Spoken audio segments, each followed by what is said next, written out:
अस्सलाम वालेकुम स्टूडेंट्स, कैसे हैं आप सब।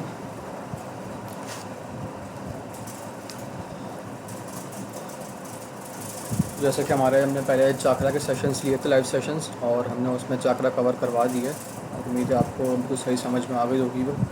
तो अब हम स्टार्ट करने वाले हैं टेलविंड, ताकि वो भी कवर हो जाए आपकी। और आज हमारा जो आज का मोटिव है वो हम आज टेलविंड का इंट्रोडक्शन देखेंगे, और कोशिश होगी कि हम आज हेडर कंप्लीट कर लें। आवाज़ आ रही है मेरी बाकी सबको? ओके, सही है। जी हाँ। जी हाँ। जी आवाज़ ठीक है। ठीक है। नहीं, उनको एक फ़ारूक भाई का इशू आ रहा था, तो आप ये चेक कर लें, आपका उसका उनका अपना इशू होगा। ठीक है, तो पहले इसका इंट्रोडक्शन देख लेते हैं हम। और जैसे कि चाकरा का हमने चाकरा में बताया था कि चाकरा में हमें प्री बिल्ड कंपोनेंट्स मिलते हैं जिसमें हम स्टाइलिंग पास कर सकते हैं। और टेलविंड में ये होता है कि हमें टेलविंड में प्री बिल्ड कंपोनेंट्स नहीं मिलते, हमें यहाँ पे प्री बिल्ड क्लासेस मिल जाती हैं जिसमें ऑलरेडी क्लासेस पास हुई भी होती हैं।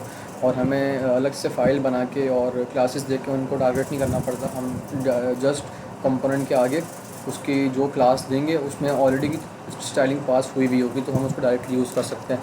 जैसे कि टेक्स्ट सेंटर से टेक्स्ट ऑलरेडी खुद ब खुद सेंटर में आ जाएगा, हमें अलग से इसको टारगेट नहीं करना पड़ेगा। तो नीचे इसमें वेबसाइट है और हम इसी को यूज़ करेंगे इनके डॉक्यूमेंट्स को। और यहाँ पे हर चीज़ स्टेप बाय स्टेप मिल जाती है। हम ऐसे यूज़ करते हैं इसके आगे क्लासेस लिख कर। जैसे हमें क्लास नेम लिखना है और हम क्लास डिफ़ाइन कर देंगे आगे, और ऑलरेडी उस पर क्लास हमारी अप्लाई हो जाएगी, स्टाइलिंग अप्लाई हो जाएगी हमारी। चलते हैं गेट स्टार्ट करते हैं इसको। और हम यूज़ करने वाले हैं नेक्स्ट जेएस के साथ। तो उसके लिए हम यहाँ पे सर्च कर लेते हैं नेक्स्ट जेएस में, वहाँ पे इसकी सपोर्ट मिल जाती है। यहाँ सेलेक्ट किया हमने और यहाँ पे हमें स्टेप सारे मिल गए जिसकी मदद से हम अपने पास इसको यूज़ कर सकते हैं टेलविंड को। तो हम स्टार्ट करते हैं, चलते हैं अपने वीएस कोड में। और ये फ़ोल्डर बनाया हुआ मैंने, और यहाँ पे पहले तो हम नेक्स्ट जेएस इंस्टॉल कर लेते हैं। ये कमांड है हमारी नेक्स्ट जेएस की, npx create next app latest experimental app। तो करते हैं हम एंटर। अहमद भाई रिकॉर्डिंग हो रही है? जी, रिकॉर्डिंग हो रही है, बिल्कुल हो रही है।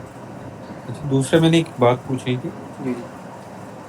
ये जो नेक्स्ट को इंस्टॉल करने का तरीका है ये वाला, हम्म। ये 13.1 के लिए नहीं है, ये 13.2 अब यूज़ कर रहे हैं, तो 13.2 भी इसी से इंस्टॉल हो जाएगी? जी, इससे जो लेटेस्ट होगी वो इंस्टॉल हो जाएगी। इसमें हम लिख रहे हैं ना इसमें @लेटेस्ट, तो जो भी लेटेस्ट होगी वो इंस्टॉल होगी इसके अंदर। वहाँ भी देख लेते हैं कौन सी इंस्टॉल होती है पैकेज जेसन में, तो वहाँ से हमको आइडिया हो जाएगा। ओके।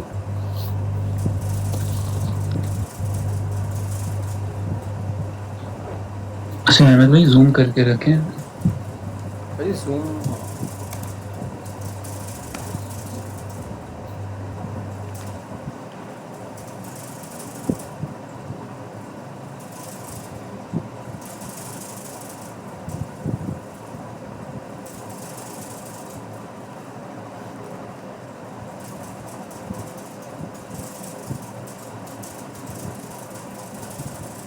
अच्छा इससे पहले जो नेक्स्ट जेएस का वर्जन था उसमें और इसमें अभी कुछ स्ट्रक्चर चेंज हुआ है हल्का सा फाइल्स का, एक दो फाइल्स के नेम चेंज हुए हैं, उसको भी देख लेते हैं अभी।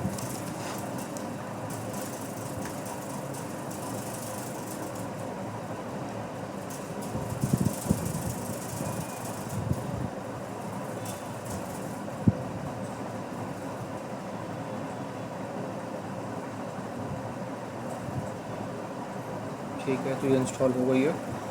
और सबसे पहले तो हमें अपना स्टेप याद रखना है कि हमने सबसे पहले अपनी डायरेक्टरी चेंज करनी है, जो कि अक्सर बच्चे से ये इशू करते हैं, डायरेक्टरी चेंज करते नहीं और वो npm रन डेव कर रहे होते हैं, फिर वो इशू एरर आ रहे होते हैं उनके। तो सबसे पहले तो हम अपनी चेंज कर लेते हैं डायरेक्टरी।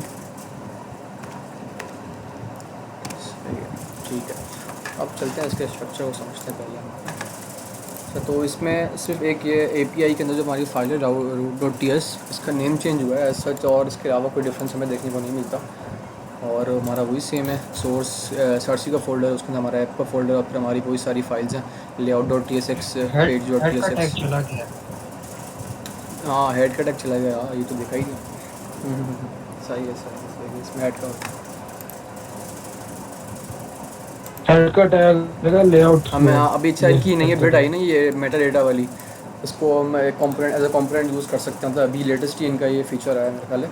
जिसमें हम मेटा डाटा को यूज़ कर सकते हैं और उसमें अपना डाटा हर फाइल के अंदर हम अलग से, पहले ये था ना कि हमें हर फोल्डर के अंदर head.tsx की फ़ाइल बनानी पड़ती थी और उसमें हमें टाइटल और डिस्क्रिप्शन ऐड करनी पड़ती थी। अब हम उसी फाइल के अंदर page.tsx या layout.tsx में हम डायरेक्टली उसका नेम जो है वो चेंज कर सकते हैं यहाँ से।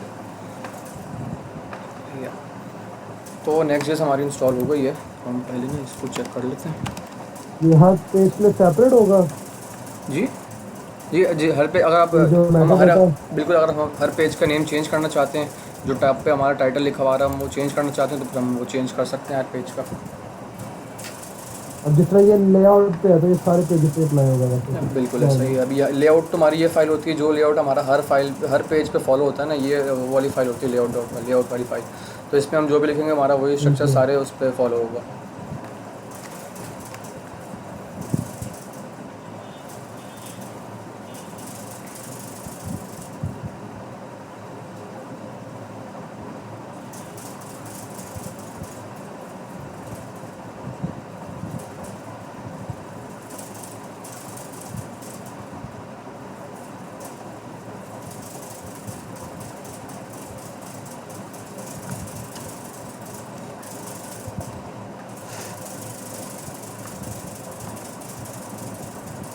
ठीक है, तो नेक्स्ट हमारी जो चल चुकी है और यहाँ पे लिखा हुआ है कि अगर हम चेंज करना चाहते हैं अपनी फाइल स्ट्रक्चर को तो हमें page.tsx में चेंजिंग करनी पड़ेगी। तो हम खोला हुआ page.tsx से लेते हैं और इसको निकाल देते हैं। ये जो सोर्स डायरेक्टरी है ये आपने खुद यस किया उसको कि ये बिल्ट इन हुई है? जी ये हमने यस किया, वो हमें स्टार्ट में ऑप्शन मिलता है कि इसको हम यस करें या नो करें, तो अब मर्ज़ी है, उसको हम यस कर दिया हमने तो हमको। और दूसरा इसमें जो एक चेंज मैं देख रहा था वो ये है कि जो दूसरा 13.1 था उसमें पेज और एपीआई का एक फोल्डर था, जहाँ पे एपीआई का एक फोल्डर अलग से बन गया है। बिल्कुल API का फोल्डर अलग है और वो सारी फाइल्स जो हमारे पास बाहर अलग से आ गई, जो फाइल्स थी। ये थोड़ा सा समझा नहीं देते आप इसको? किसको? ये जो सिंपल मतलब वही पहले स्ट्रक्चर हमारा वही पहला वाला ही है कि हमारे सर्च के फोल्डर में हमारा ऐप का फोल्डर है और API का फोल्डर है। API से फ़िलहाल अभी हमारा काम नहीं है और उसमें हमें root.tsc फाइल मिल जाती है और इसके अलावा हमारे पास ये 5 फाइल्स हैं। इसके अंदर page.tsx हमारा होम पेज हो गया और layout.tsx है, इसमें हम जो लेआउट डिफ़ाइन करेंगे वो हर पेज पे हमारा फॉलो होता है। global.css में हम अपनी जो CSS दे सकते हैं ग्लोबली, और पेज और module.css इसमें हम अपने मॉड्यूल्स क्लासेस डिफ़ाइन कर सकते हैं अपनी CSS के लिए। तो अब हम हमारी नेक्स्ट चीज़ इंस्टॉल हो चुकी है और वो पेज भी हमारा रन हो गया है। हम चलते हैं अपनी टेलविंड पे और यहाँ पे हमें सारे स्टेप्स दिए हैं इन्होंने कि टेलविंड को कैसे हम यूज़ कर सकते हैं। तो पहला स्टेप था हमारा नेक्स्ट स्टेप का, वो हमने कर लिया। अब हमें इंस्टॉल करनी है अपनी टेलविंड, तो उसको हम यहाँ से कॉपी करते हैं। कमांड भी यहाँ पे दी हुई है, कॉपी किया इसको हमने, हम गए टर्मिनल में और यहाँ से हमने पेज खोला। डायरेक्टली चेंज करनी है तो वो याद रखिएगा सब, वो लाजमी चेंज करनी है। और यहाँ पे हमने कर दी इतनी पेस्ट, एंटर।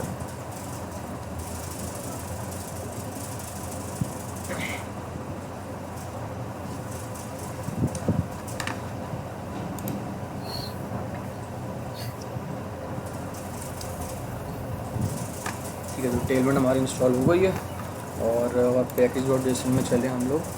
तो यहाँ पे हमें लिखा हुआ है हमारा डेवलपर डिपेंडेंसीज डाउन इंस्टॉल हो चुकी हैं, ऑटो प्रीफिक्सर, पोस्ट CSS और टेलविंड CSS। अच्छा, नेक्स्ट का वर्जन 13.2 ही इंस्टॉल हुआ है इसमें, जो लेटेस्ट है हमारा वही इंस्टॉल हुआ है इसमें। अच्छा, हमारे पास कोई डेमो वेबसाइट है जिस तरह चाकरा में थी? जी जिसको बिल्कुल देख के है, हम लोग बिल्कुल मैं वो भी दिखाता हूँ अभी आपको।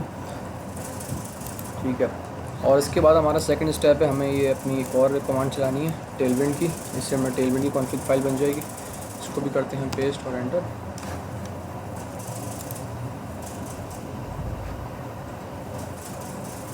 और हमारी यहाँ पे फाइल बन चुकी है tailwind.config.css इसकी JS की।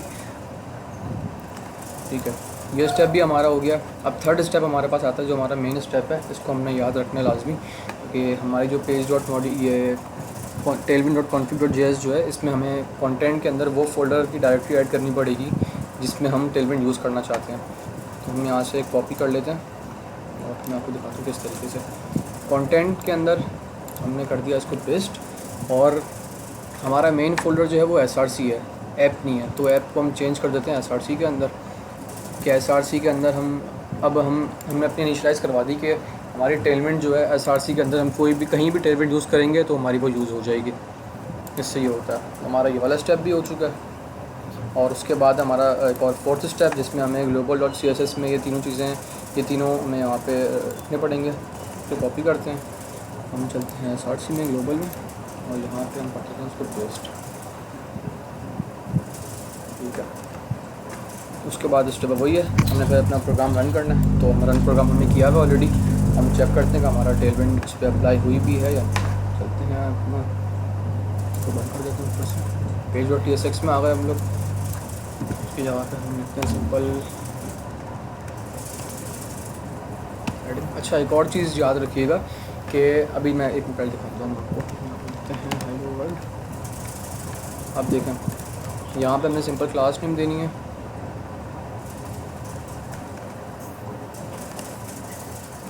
ठीक है, अब क्लास नेम के अंदर हमें इसमें प्री डिफाइंड क्लासेस होती हैं, जैसे कि मैंने आपको बताया था इंट्रोडक्शन में। तो यहाँ पे अगर मैं आपको दिखाऊँ तो ये सारी क्लासेस हमें मिल जाती हैं नीचे। हम पहले ना एक एग्जांपल फ्लैक्स को देख लेते हैं। तो जैसे क्योंकि मैंने एग्जांपल दी हुई है, उन्हीं की एग्जांपल को यूज़ करते हैं। एग्जांपल दी हुई है, इंस्टॉलेशन तो देख लिया हमने।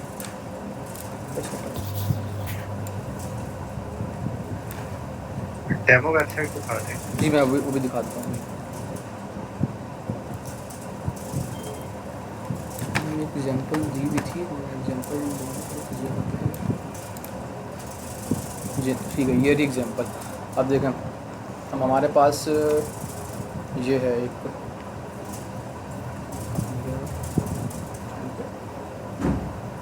ये अब हम ये जो बनी हुई चिट चट लिखा हुआ है, हम ये वाला अपना आउटपुट बनाना चाहते हैं। ठीक है, तो उसके लिए एक तरीका तो ये है कि हम डिफ़ाइन करें अपना जो भी हमने एक डिव बनाया है, उन सबको अलग अलग क्लास दें हम, सही है। और उसके बाद हर क्लास को अलग अलग, हम हर क्लास की अलग अलग स्टाइलिंग करें, तो हमें इसका आउटपुट मिल सकता है सेम ये वाला। लेकिन ये काम काफ़ी लंबा हो सकता है कि हमने पहले इसको डिफ़ाइन किया एक पेज पे, उसके बाद हमने स्टाइलिंग दी अलग अलग फ़ाइल में, हमने पूरी हर क्लास को टारगेट करके उसकी स्टाइलिंग पास की। काफ़ी लंबा काम हो सकता है। इसका शॉर्ट तरीका जो हमें टेलमेंट में मिलता है वो ये है कि हम जो भी हमने क्लासेस, जो भी स्टाइलिंग यहाँ पे दे रहे हैं ना हम लोग, ये डिस्टॉर्शन आ रही है।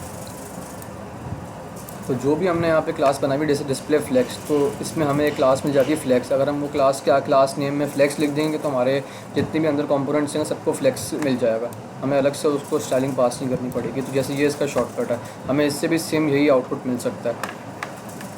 हम पहले ना अच्छा हाँ बता रहा था मैं आपको उसकी ना। तो यहाँ पर अब देखें, हम अगर मैं यहाँ पर कुछ भी लिखूँ ना, देखिए मैंने स्पेस बार दबाया तो मेरे पास वो सारी क्लासेस आ गई यहाँ पे कि जो क्लासेस हम पास कर सकते हैं टेलमेंट में, लेकिन ये सबके पास शो नहीं होती। इसके लिए हम एक प्लगइन यूज़ करते हैं, एक्सटेंशन यूज़ करते हैं एक, मैं आपको भी दिखा देता हूँ टेलमेंट CSS के नेम से, टेलमेंट CSS इंटेलिजेंस। ये प्लगइन हमें यूज़ करनी पड़ेगी, जिससे हमें ऑटो स्निपेट्स मिल जाएंगे, नीचे सजेशंस मिल जाएंगी सारी कि जो भी क्लासेस हम यूज़ कर सकते हैं। हम ना पहले एक इस पर एग्जाम्पल देख लेते हैं कि हमारी अप्लाई हो रही है या नहीं हो रही। हम टेक्स्ट करते हैं इसका लार्ज,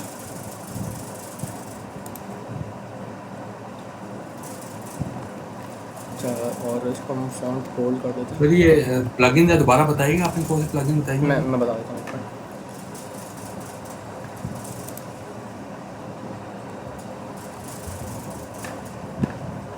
जब प्लगइन हमारी टेलमेंट CSS इंटेलिजेंस के नेम से, इस प्लगइन में हमें इस प्लगइन में हमें सारे वो स्निपेट्स मिल जाएंगे, जो भी क्लासेस हम यूज़ कर सकते हैं वो सारी क्लासेस हमें ऐसे मिल जाएंगी नीचे ड्रॉप डाउन में।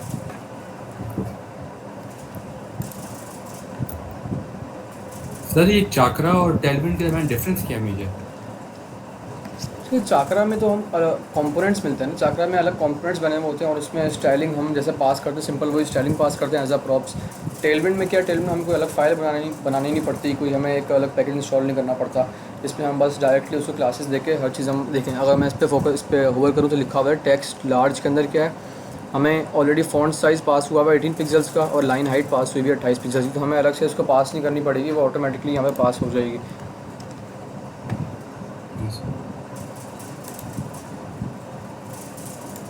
ठीक है। तो टेलविंड और हम अगर चक्रा का सिंपल लुक में बताएं ना, उसके अंदर यही है कि ना टेलविंड जो है ना वो नेटिव है कि उस वो क्लाइंट साइड को भी सपोर्ट करती है, सर्वर साइड को भी सपोर्ट करती है। जबकि जो चक्रा है वो सिर्फ क्लाइंट साइड को सपोर्ट करती है, क्योंकि चक्रा यूआई रेंडर होने के लिए वो रिएक्ट हुक्स का यूज़ करती है और वेब एपीआई का यूज़ करती है, जिसकी वजह से हम सिर्फ उसको क्लाइंट साइड पर ही रेंडर कर सकते हैं। बट टेलविंड ने क्या किया हुआ है, आप जो भी क्लासेस का नेम लिखते हैं ना, उसके बिहाइंड उसने कुछ अपनी स्टाइलिंग की हुई है। तो आप समझ लें एक तरह से सीएसएस ही यूज़ कर रहे हैं, ऑलरेडी किसी ने स्टाइलिंग की हुई है, उसकी पूरी स्टाइलिंग के ना उन्होंने डिज़ाइन स्टाइलिंग के कोड करके रख दिया है। अब आप सिर्फ क्लासेस यूज़ करते आ रहे हैं और वो स्टाइलिंग अप्लाई होती आती है। इसमें हमें काफ़ी सारी कन्फ्यूजन, अगर आपने कुछ प्रोजेक्ट्स बनाए होंगे प्रीवियसली अगर सीएसएस के ऊपर, ज़्यादातर लोग इसी में कंफ्यूज रहते हैं। अच्छा ये मैंने मेन डिव दी, इसकी सब डिव थी, उसकी फिर सब डिव है, अब इनको नाम कौन-कौन से दूँ और इनको जाकर सेलेक्ट कैसे करूँ? इसी के अंदर आधी जान मारी जाती है। तो इन इन सब चीज़ों में टेलविंड काफ़ी ईज़ प्रोवाइड करता है। एक क्वेश्चन था, ये नेक्स्ट जेएस जो हम यूज़ कर रहे हैं, इसका हमारा मकसद ये है ना कि हम सर्वर साइड कंपोनेंट्स यूज़ करेंगे, तो फिर हम चाकरा यूज़ क्यों कर रहे हैं? मतलब इसमें क्लाइंट साइड है तो हम उससे फ़ायदा क्या होगा? देखिए के अंदर आपको प्री बिल्ड कंपोनेंट्स मिलते हैं। आपने कोई वेबसाइट बनानी है जल्दी में, आप उसमें आपको प्री बिल्ड कंपोनेंट्स क्योंकि मिले हुए हैं, आप उन्हें जल्दी से इंपोर्ट कर पाएंगे और आपकी बहुत जल्दी वेबसाइट क्रिएट हो जाएगी। लेकिन जबकि टेलविंड के अंदर आपको एक स्टाइल अप्लाई करना पड़ेगा, आपको मार्जिन देना है, पैडिंग देना है, वो एक चीज़ आपको खुद से करनी पड़ेगी। जबकि वहाँ पर चक्रा के अंदर आपको कंपोनेंट्स काफ़ी सारे बने हुए मिलेंगे, आप उन्हें मॉडिफाई करेंगे, आपकी जो भी चीज़ें होंगी वो हो जाएंगी। अहमद इसमें कुछ और ऐड करना है तो कर लो आप। जी। लेकिन इसमें मकसद तो फिर नेक्स्ट जेएस का जो है वो तो ख़त्म हो जाएगा ना, सर्वर साइड वाले जो।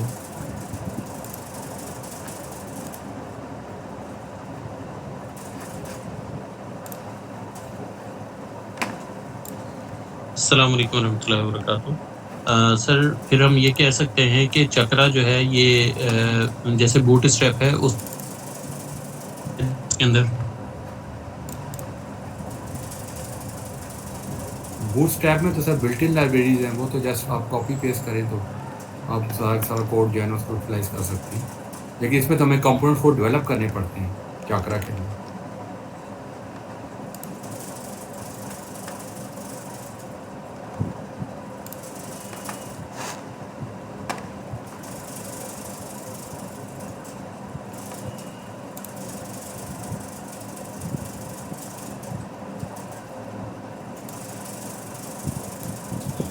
अस्सलाम वालेकुम सर। वालेकुम सलाम। सर आपकी आवाज़ नहीं आ रही। अब आ रही बात नहीं? हेलो। अहमद भाई आप बता रहे हैं या जी वो मेरे ख्याल से कॉन्फ़िगरेशन कर रहे हैं ज़रा, इनको टाइम दे। सर ये जो बेसिक हम यूज़ कर रहे हैं टेबल सीरीज, इसमें तो ये इनलाइन सीरीज इस्तेमाल कर रहे हैं ना बेसिक में, अगर देखा जाए। हाँ इसी का यूज़ कर रहे हैं। इनलाइन तो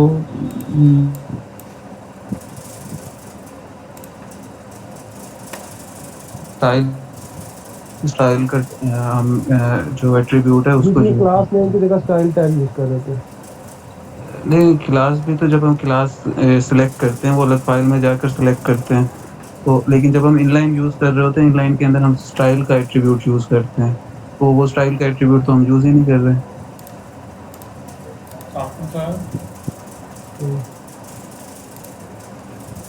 हेलो।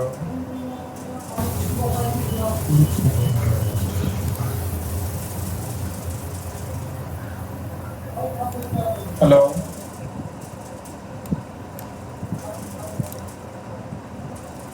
दादा मुझे 1 घंटा दीजिएगा, ये मेरे ख्याल में इस पर स्टाइलिंग अप्लाई हो नहीं रही है। सर ये जो आप ग्लोबल सीएसएस इधर इंपोर्ट कर रहे हैं, लेआउट में इंपोर्ट होगा। जी मेरे ख्याल में फाइल इंपोर्ट नहीं हो रही ग्लोबल सीएसएस की। ये लेआउट में इंपोर्ट सर है, ये लेआउट के अंदर होनी चाहिए वैसे तो सर। ये लेआउट में इंपोर्ट होगा ग्लोबल सीएसएस। एग्जैक्टली, बिल्कुल सही कह रही हैं। हाँ इंपोर्ट हुई भी ऑलरेडी। सर यहाँ से तो इसको इम्प्लीमेंट हो जाना चाहिए, क्योंकि लेआउट तो हमारे हर पेज के ऊपर यूज़ होता है। बिल्कुल बिल्कुल ऐसा ही है। देख लेते हैं, इसको दोबारा कर देते हैं।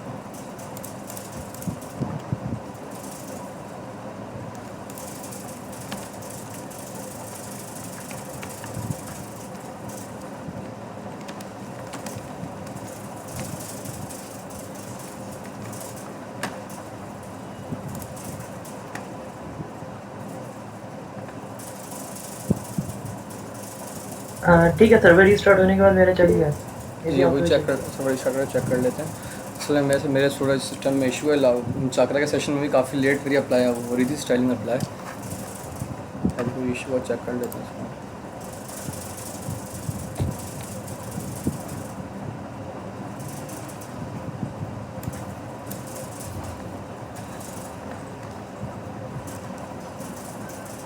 सही है, तो स्टाइलिंग अप्लाई हो चुकी है। भाई सर्वर का इशू था।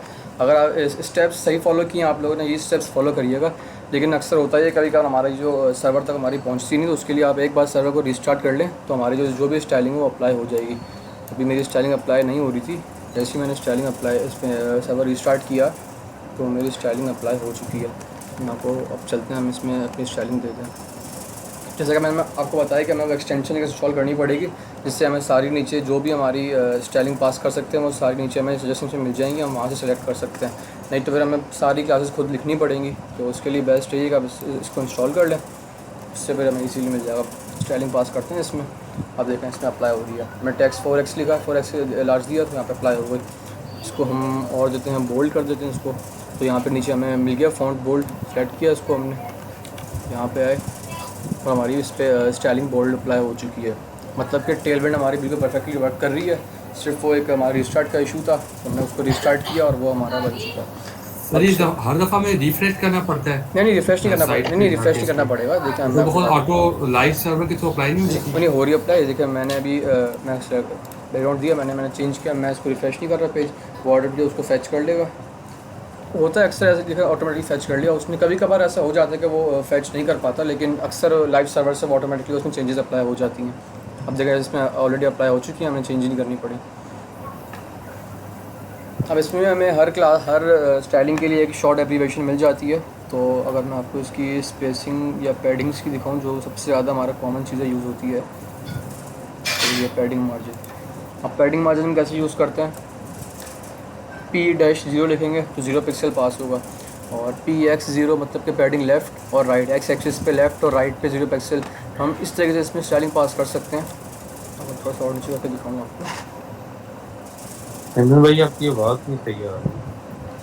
आवाज़ अब बेहतर है? हाँ जी सर, आवाज़ कट रही थी बात। तो ठीक है, बस इसमें ऐसे ही पास करते हैं। अगर हम पैडिंग राइट देना चाहते हैं तो हमने पैडिंग राइट लिखा, आगे डैश डाल के हमने उसमें जो अगर इशू आ रहा है अभी भी, ये सेट है आवाज़ कट भी रही है और डिस्टॉर्शन भी है काफ़ी। एक तो ये किसी का माइक खुला हुआ है, उसकी वजह से डिस्टॉर्शन है। दूसरा है ना भाई आपका जैसा नेट का कोई इशू चल रहा है, इसकी वजह से आवाज़ नहीं आ रही। आ रहा है, क्या इशू हो रहा है? स्क्रीन ठीक है, आवाज़ नहीं आ रही है। चलिए अब बेहतर है, आगे तो कंफर्म कर दे मुझे, आवाज़ बेहतर है या अभी भी इशू आ रहा है? हेलो, आवाज़ आ रही है नहीं आ रही?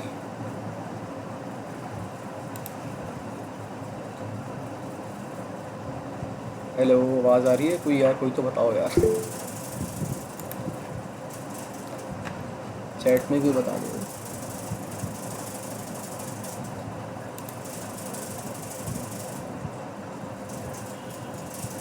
अभी भी वॉइस नहीं आ रही है।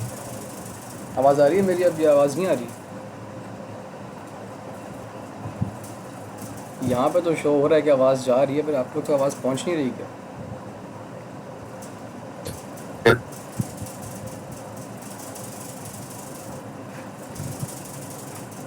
हेलो, वॉइस नहीं आ रही है।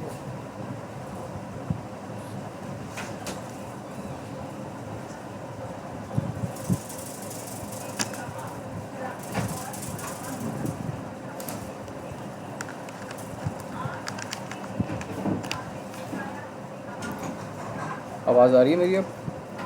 हेलो?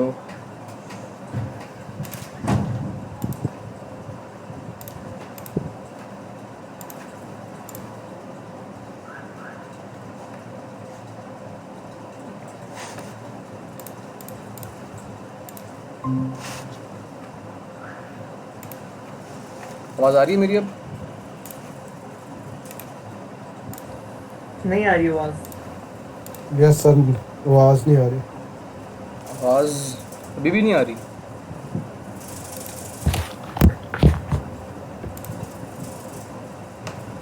यार यहाँ से तो आवाज़ जा रही है, देखिए शो हो रहा है इधर। अब ओके है। ओके अब? हाँ जी, अब आपकी आवाज़ आ रही है। चले सही है, सही अब है। क्लियर है। अब सही है, चलते हैं फिर। अब देखिए हम इसमें स्टाइलिंग यूज़ कैसे करते हैं। हमने लिखना है PX और डैश डाल के 1 लिखा तो एक्स एक्सिस पे मतलब कि लेफ़्ट और राइट पे हमारी 4 पिक्सल की पैडिंग अप्लाई हो जाएगी सेम। अच्छा, एक और इसमें चीज़ बल्कि हम प्रैक्टिकली देख लेते हैं काम करते हैं। अच्छा, पहले हम देख लेते हैं हम जिस वेबसाइट को फॉलो करने वाले हैं, मैं आपको वो दिखा देता हूँ।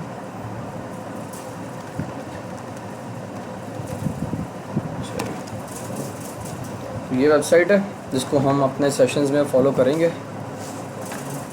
मैं थोड़ा सा ओवरव्यू दे देता हूँ आपको। सिंपल है, इतनी कोई ख़ास नहीं है। इंशाल्लाह आपको बिल्कुल पूरी सिखाएंगे कैसे हर चीज़ सिखाएंगे।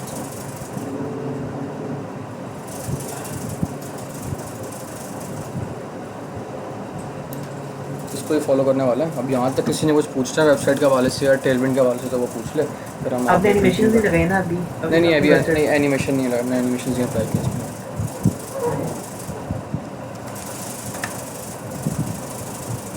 चलते हैं फिर हम स्टार्ट करते हैं, अगर यहाँ तक किसी का क्वेश्चन नहीं है तो।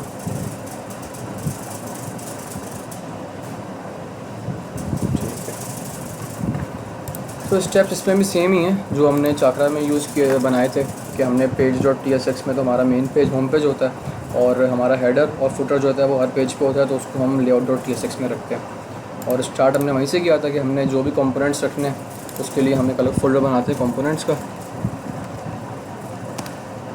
और उस कंपोनेंट इस फोल्डर के अंदर हम जो भी हमारे कंपोनेंट्स बनाते हैं वो रख सकते हैं यहाँ पे TSX का। और यहाँ पे अच्छा, इसको हम लेआउट में रख देते हैं क्योंकि ये हेडर हमारा हर पेज पे आना है। इसको हम मेन पेज पे रख लेते हैं।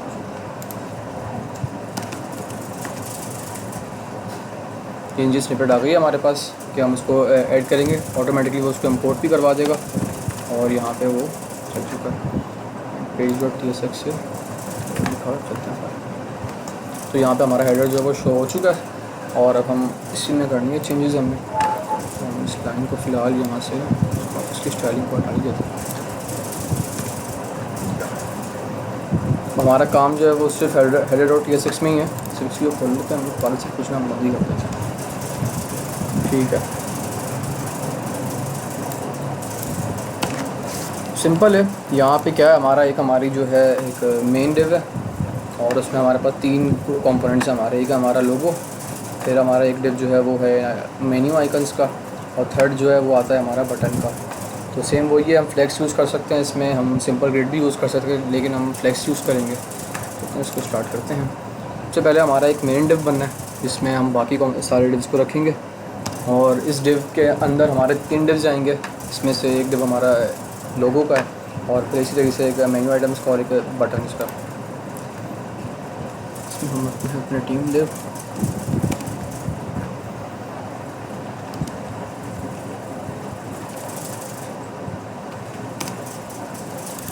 जो पहला डिव है इसके अंदर हमारी सिंपल एक इमेज है, तो इमेज का कंपोनेंट जो है हम नेक्स्ट का यूज़ करेंगे। इसको भी इंपोर्ट करवा लेते हैं।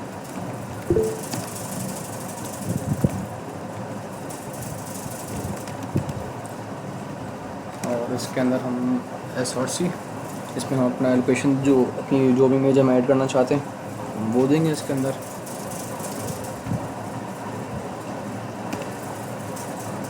इसको हम देते हैं, इमेज भी ऐड करते हैं। इसके अलावा हमारा एक और इसके अंदर और भी प्रॉपर्टी आती है जो कि मैंडेटरी होती है, वो हमें ऐड करनी पड़ती है। वहाँ पे लिखते हैं पहला वर्स। अच्छा, अभी ये इंपोर्ट नहीं हुआ तो इसको हम इंपोर्ट करवा लेते हैं, तभी ये एरर दे रहा है। इंपोर्ट इमेज फ्रॉम नेक्स्ट, तो इंपोर्ट हो चुका है ये। और हमारा एरर भी है, एरर भी जा चुका है। अच्छा, इमेज हम पैनावर्स का लोगो यूज़ करने वाले हैं, तो वो मैं इमेज सेव कर सकता हूँ डायरेक्टली।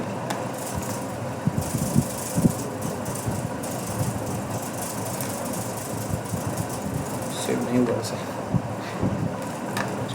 सेव कर लेते हैं। सेव इमेजेस,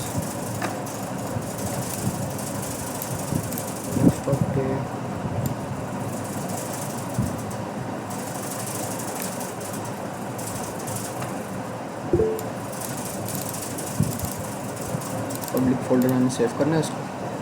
ये फाइल हमारी सेव हो चुकी है यहाँ पे, और हमारी इमेज आ चुकी है logo.webp के नाम से। यहाँ पे लिखते हैं .web।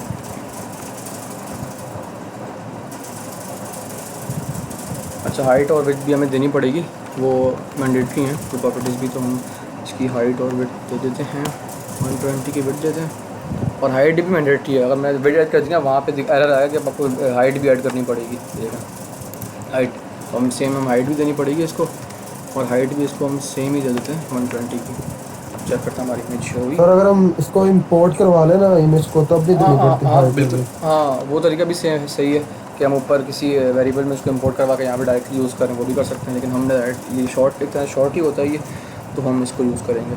इसके अलावा जो सेकंड, अच्छा इमेज हमारी ऐड हो चुकी है, और उसके बाद हमारी सेकंड डिव के अंदर हमारे जो हैं 4 आइकन, 4 पेजेस हैं, होम, एक्सप्लोर, अबाउट और कॉन्टैक्ट का। सही है, तो ये हमारा डिव है, और इसके अंदर हम ये लिस्ट में यूज़ कर सकते हैं। हम यूज़ करते हैं इसमें लिस्ट, और अनऑर्डर्ड लिस्ट है यूएल, और इसके अंदर हमारी 4 लिस्ट आइटम्स आने वाले हैं, जो कि होंगे ये होम, एक्सप्लोर, अबाउट और कॉन्टैक्ट्स वाले। इसमें हम लिखते हैं LI, ठीक है, आ चुके हैं। और इनके अंदर सर मेरा एक क्वेश्चन था। जी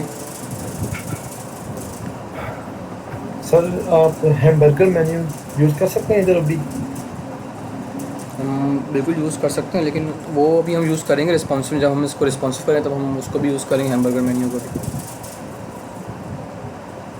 कितना टाइम लगेगा राउंड अबाउट इसको इम्प्लीमेंट करते हुए आपको? देखते हैं अगर टाइम के हिसाब से। अभी तो हमने आज का हमारा ये है कि हम इसको बस हेडर कंप्लीट कर लें, या इसकी रिस्पॉन्सिवनेस मोबाइल स्टाइल्स को, जो मोबाइल का हमारा होगा उसको हम नेक्स्ट क्लास में कवर कर लेंगे, या अगर टाइम मिला आज तो आज ही कर लेंगे। It's okay sir, thank you. ठीक है, तो 4 हमारे लिस्ट आइकन्स आ चुके हैं, और इसके अंदर हमारे 4 लिंक्स हैं, जो कि हम होम, अबाउट, एक्सप्लोर, कॉन्टैक्ट वाले हैं। तो इसके अंदर हमारे 4 कंपोनेंट्स यूज़ करते हैं हम इसको। लिंक को हमने इंपोर्ट करवा लिया। एक क्वेश्चन जी इसके साथ, ये जो अनऑर्डर्ड लिस्ट हमने यूज़ की है, यहाँ पे हम नेवबार भी यूज़ कर सकते हैं ना? लेकिन नेवबार एक कंपोनेंट है, उसकी अपनी कोई प्रॉपर्टी नहीं होती, स्टाइलिंग नहीं होती। लेकिन अगर हम इसकी जगह पे ओवेल यूज़ करेंगे, ऑर्डर्ड लिस्ट, उसके अंदर हमें जो लिस्ट आइटम्स होते हैं उसमें 1 2 3 4 हमें ऐसे लिखा हुआ आता है, लिस्ट की लिस्ट बनी हुई आती है कि समझ एक तरह से। लेकिन अनऑर्डर्ड लिस्ट में नंबरिंग नहीं होती, वो सिर्फ डॉट्स आते हैं।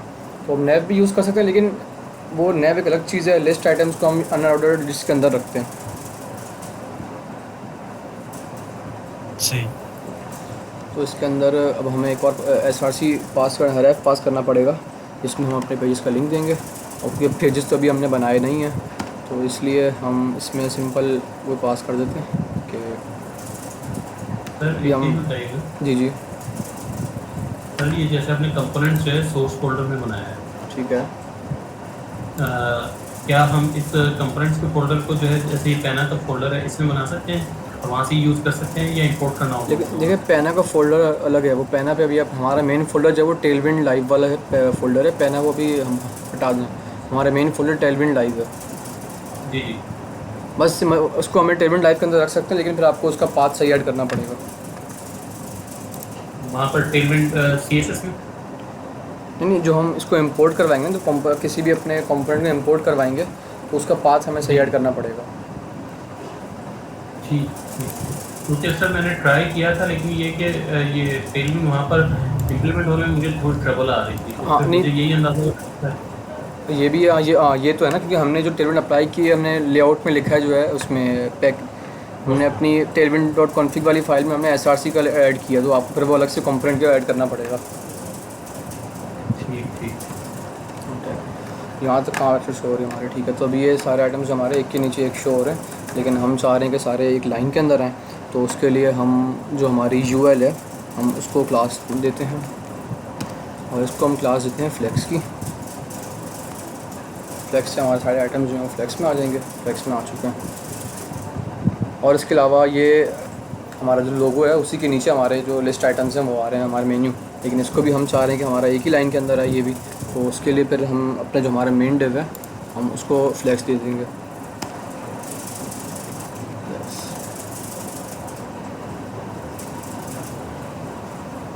ठीक है, तो इससे हमारा ये इसमें आ चुका है। और इसके अलावा हमारा जो थर्ड है वो हमारा बटन है, तो हम बटन को भी यूज़ कर लेते हैं अभी, और फिर उसके साथ हम एक साथ ही सबको जो है स्टाइलिंग दे देंगे।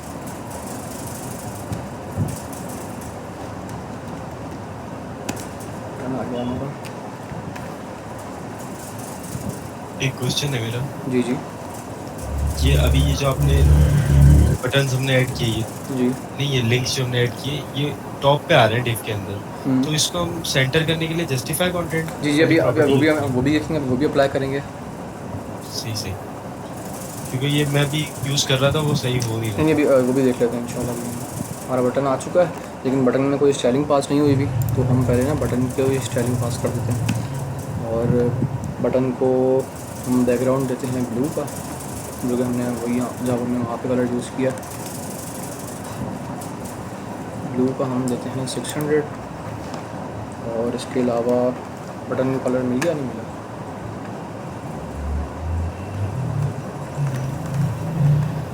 ठीक है। बटन को कलर मिल चुका है ब्लू। और इसके अलावा हम इसमें और स्टाइलिंग पास करेंगे PX की। PX हम इसको देते हैं 6 और PY पैडिंग Y मतलब कि Y एक्सिस पे मिलेगी इसको टॉप और बॉटम, उसको हम देते हैं 2। तो इस पर स्टाइलिंग हमारी अप्लाई हो चुकी है।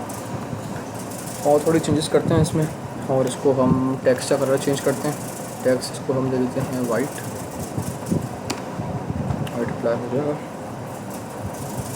बटन को हम थोड़ा राउंडेड कर देते हैं, इसकी रेडियस कम करना पड़ेगा, तो इसको हम रेडियस का कर देते हैं एक्स्ट्रा लार्ज। क्लासेस जो भी सारी तकरीबन हमारी स्टाइलिंग जो है वो चाकरा वाली ही है, लेकिन वहाँ पे हमें अलग से उसमें पास करनी पड़ती है, प्रॉप्स एज अ प्रॉप्स पास करनी पड़ती है। इसमें हम बस क्लास नेम लिख कर उसको जो क्लास देंगे उस पर वो स्टाइलिंग जो है हमारी अप्लाई हो जाएगी। इसमें से इतना करना होता है हमें, ठीक है। और इसमें एक हम इसका टेक्स्ट का साइज़ थोड़ा बड़ा कर देते हैं। टेक्स्ट इसको देते हैं हम एक्स्ट्रा लार्ज। टेक्स्ट भी हमारा अप्लाई हो चुका है। और फ़ॉन्ट को हम मतलब बोल्ड कर देते हैं, तो यहाँ पे हमें सारे इसके फ़ॉन्ट्स की टाइप्स आ गई, bold, extra bold, semi bold. तो हम इसको ना सेमी बोल्ड कर लेते हैं। अब फिर मैं आपको दिखाता हूँ कि इससे हुआ क्या। अब फ़ॉन्ट बोल्ड तो हो गया। अब अगर आपको समझ नहीं आ रहा है कि इस पर कौन सी स्टाइलिंग अप्लाई हुई ना, जिसके ऊपर भी वो होवर करेंगे ना वो लिखी हुई आ जाएगी स्टाइलिंग। अब देखें PX6 में क्या हुआ, पैडिंग लेफ़्ट और पैडिंग राइट दोनों साइड से उसको 24 पिक्सल्स की पैडिंग मिल गई। पैडिंग Y में उसको टॉप और बॉटम से 8 पिक्सल्स की पैडिंग मिल गई। टेक्स्ट वाइट मतलब कि फ़ॉन्ट कलर जो है वो वाइट हो गया, इससे हमारा राउंडेड में बॉर्डर रेडियस मिल गया उसको। और टेक्स्ट एक्स्ट्रा लार्ज में टेक्स्ट का साइज़ जो है वो 20 पिक्सल्स हो गया, 1.25 ग्राम हो गया। और लाइन हाइट जो है वो 28 पिक्सल्स की हो गई। फ़ॉन्ट सेमी बोल्ड में अगर हम फोकस उस पर होवर करेंगे तो यहाँ पे लिखा हुआ आ रहा है फ़ॉन्ट वेट जो है वो 600 हो गया हमारा। कोई भी क्लास अगर समझ में नहीं आ रही आपको तो वो आप या तो इनकी वेबसाइट पे जाकर इनके डॉक्यूमेंट्स में आपको हर क्लास मिल जाएगी, जो भी प्रॉपर्टी है हर चीज़ आपने बस यहाँ पे सर्च करना है और उसकी डिटेल आपको मिल जाएगी, आप वहाँ से आराम से देख सकते हैं, ठीक है। तो बटन तकरीबन हमारा बन चुका है। और अब हम करते हैं इसे, अब हम ना इस पूरे मेन डिव जो है हमारा हम उस पर स्टाइलिंग अप्लाई करते हैं, जिससे वो सेंटर में आ जाएगा, सब हमारा सब कुछ सेंटर में आ जाएगा ना, ठीक है। तो सेंटर में लाने के लिए एक तो हमारे पास प्रॉपर्टी आती है जस्टिफाई की, हम जस्टिफाई कर सकते हैं इसको। जस्टिफाई सेंटर से देखें क्या होगा, सेंटर से हमारे तीनों आइटम्स जो हैं वो सेंटर में आ जाएंगे, ठीक है। तीनों आइटम सेंटर में आ गए। हम ये इतना अजीब लग रहा था, हम सेंटर नहीं करते इसको, हम इसको अप्लाई करेंगे जस्टिफाई बिटवीन। बिटवीन से इन तीनों कंपोनेंट्स के डिव्स के बीच में गैप आ जाए, जैसे इन तीनों के बीच में गैप आ गया और वो अपने हिसाब से उसने उसको अलाइनमेंट दे दी। इसके अलावा एक और प्रॉपर्टी हमारे पास होती है आइटम सेंटर की, उससे हमारे जो आइटम्स हैं वो वर्टिकली सेंटर में हो जाते हैं। अगर मैं आपको दिखाऊँ इसमें तो हमारा आइटम्स जो हमारा डिप था वर्टिकली सेंटर में हो गया। पहले ना इसको कलर देते हैं बैकग्राउंड, ताकि फिर आपको ना आइडिया हो जाए कि इस पर स्टाइलिंग कैसी अप्लाई हो रही है। तो एग्जांपल के लिए कलर दिया है, इसको देखते हैं। अब देखें अप्लाई हुआ इस पर, और अगर आइटम सेंटर को मैं हटाऊँ तो देखेंगे इस पर कैसी प्रॉपर्टी अप्लाई हो रही है। हमारा जो भी कंटेंट है वो ऊपर हो गया, चिपका हो गया, थोड़ा अजीब लग रहा है इसको। तो इस डिव की जो ओवरऑल हमारी हाइट होगी ना, आइटम सेंटर से इसको वो वाली जो प्रॉपर्टी जो मिल जाएगी, और वो सेंटर में आ जाएगा, वर्टिकली सेंटर में आ जाएगा। इसको ऊपर सेम वाइट विड्थ गैपिंग मिल गई, और नीचे से भी सेम गैपिंग मिल गई। ठीक है। अच्छा, अब एक और मेन चीज़ कि अब अगर हम मिसाल हम पैडिंग एक्स यूज़ कर रहे हैं, हम एक्स एक्सिस पे लेफ़्ट से और राइट से को पैडिंग देना चाह रहे हैं ना, अब उसका एक तरीका तो ये है कि हमने पी एक्स लिखा, और आगे जो इसकी अपनी प्री डिफाइंड क्लासेस हैं हम उसमें से कोई भी यूज़ कर लें। हम अगर मिसाल के तौर पे PX6 यूज़ करते हैं तो ये अलाइन तो हो जाएगा, लेकिन अगर मैं इस पर ओवर करूँ तो लिखा हुआ आ रहा है 24 पिक्सल्स की अप्लाई हुआ है। लेकिन मैं चाह रहा हूँ भाई मैं इस पर अपनी कस्टम स्टाइलिंग अप्लाई करूँ, कस्टम उसको मैं कोई दूँ। उसके लिए क्या करना है, हमने लिखना है PX डैश, और हमारे जो स्क्वायर ब्रैकेट्स होते हैं हमने वो ऐड करने, और इसके बीच में हम जो भी किसी भी फॉर्मेट में इसको हम देना चाह रहे हैं ना, स्पेसिंग वो दे सकते हैं। अगर मैं यहाँ पे दूँ, अब देखिए वहाँ से तो हट चुकी है इसकी स्टाइलिंग, मैं यहाँ पे देता हूँ अपने हिसाब से 30 पिक्सल्स, तो यहाँ पे 30 पिक्सल्स इस पर अप्लाई हो गई। अब अगर मैं देना चाह रहा हूँ यहाँ पे कि 3 सेंटीमीटर, उस पर 3 सेंटीमीटर अप्लाई हो जाएगी। मतलब कि यहाँ पे मैं ना अपने हिसाब से अपनी मर्ज़ी से जो भी फॉर्मेट में चाहूँ मैं स्टाइलिंग पास कर सकता हूँ।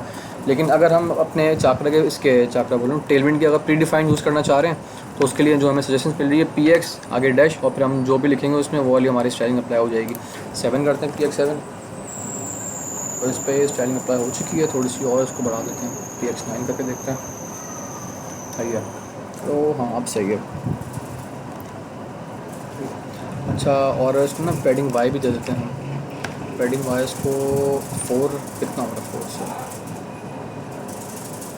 नहीं ज़्यादा हो गया, 4 से 2, हाँ 2 बेहतर है। तो हमारा मेन डिव की जो स्टाइलिंग थी वो तकरीबन कंप्लीट हो चुकी है, और इसकी विड्थ तो वैसे इसकी फुल ही है, लेकिन जब हम इसको आगे जब इसको हम पोजीशंस देंगे ना और अपने कंटेंट को मेन डिव को, तो उससे हमारी जो पोजीशंस है उसकी जो विड्थ है वो ख़राब हो जाती है। तो अभी हम इसको ना अपनी एक विड्थ दे देते हैं फुल, उससे उसे फुल विड्थ मिल जाएगी 100% की। अगर मैं इसको ओवर करूँ तो लिखा हुआ आ रहा है इसको जो विड्थ है वो 100% की मिल चुकी है। लेकिन जब मैं इसको आगे फ्यूचर में कोई पोजीशन देता हूँ, पोजीशन एब्सोल्यूट या रिलेटिव देता हूँ, तो इसकी फिर विड्थ ख़राब हो जाती है। तो उसके लिए अगर हम फुल विड्थ यूज़ करते हैं तो उससे फिर हमारी कंटेंट में कोई फ़र्क नहीं पड़ता, ऐसे जो हमारा जो कंटेंट है वैसा का वैसा ही रहता है। ठीक है, हमारी अगर आपको ये विड्थ फुल ना पास करे तो ये ऑटोमेटिकली फुल ले लेगा विड्थ। देखिए मैं दिखाता हूँ आपको ना। अच्छा, होता ये है कि फुल तो लेता है वो, लेकिन जब हम इसको पोजीशंस देते हैं ना कोई और, अगर मैं इसको एब्सोल्यूट, अगर हम कई फ्यूचर में अगर वैसे ज़रूरत तो होती तो नहीं, अगर हम इसको फ्यूचर में यूज़ करते हैं एब्सोल्यूट कुछ भी यूज़ किया हमने, तो उसके बाद देखें इसकी फुल ख़राब हो गई विड्थ। अब देखें, अब फ्यूचर में हम चेंज कर, हम अगर क्यों ज़रूरत पड़ जाती है, क्योंकि मैंने जो ये वाली वेबसाइट है इसमें अगर देखें तो हमारा बैकग्राउंड जो सेम ही हेडर का और मेन बैनर का, तो वो ये इसी तरीके से अप्लाई करते हैं कि हम अपने एक डिव को एब्सोल्यूट देते हैं तो वो ऑटोमेटिकली जो उसकी जगह है वो कम हो जाती है, और जो उसके नीचे जो कंटेंट होता है वो उसकी जगह वो ऊपर शिफ्ट हो जाता है। तो उसके लिए हम इसको देते हैं फुल विड्थ, और एब्सोल्यूट हम इसलिए यूज़ करेंगे आगे फ्यूचर में, तो हम क्योंकि सेम ऐसा ही बनाने वाले हैं तो हम इसको पोजीशंस भी इसमें खेलेंगे पोजीशन से भी। तो फ़िलहाल अभी के लिए बस आप ये याद रखें कि हमें अपनी एहतियातन विड्थ फुल रखें, ताकि फिर हमें आगे फ्यूचर में कोई इशू ना हो विड्थ से। हमने विड्थ फुल दे दी, उससे ऐसा आपको डिफरेंस समझ में नहीं आएगा, लेकिन सिर्फ वो डिफरेंस तभी होता है जब हम कोई पोजीशन के साथ खेलते हैं, अगर तब फ़र्क पड़ता है वो। ठीक है,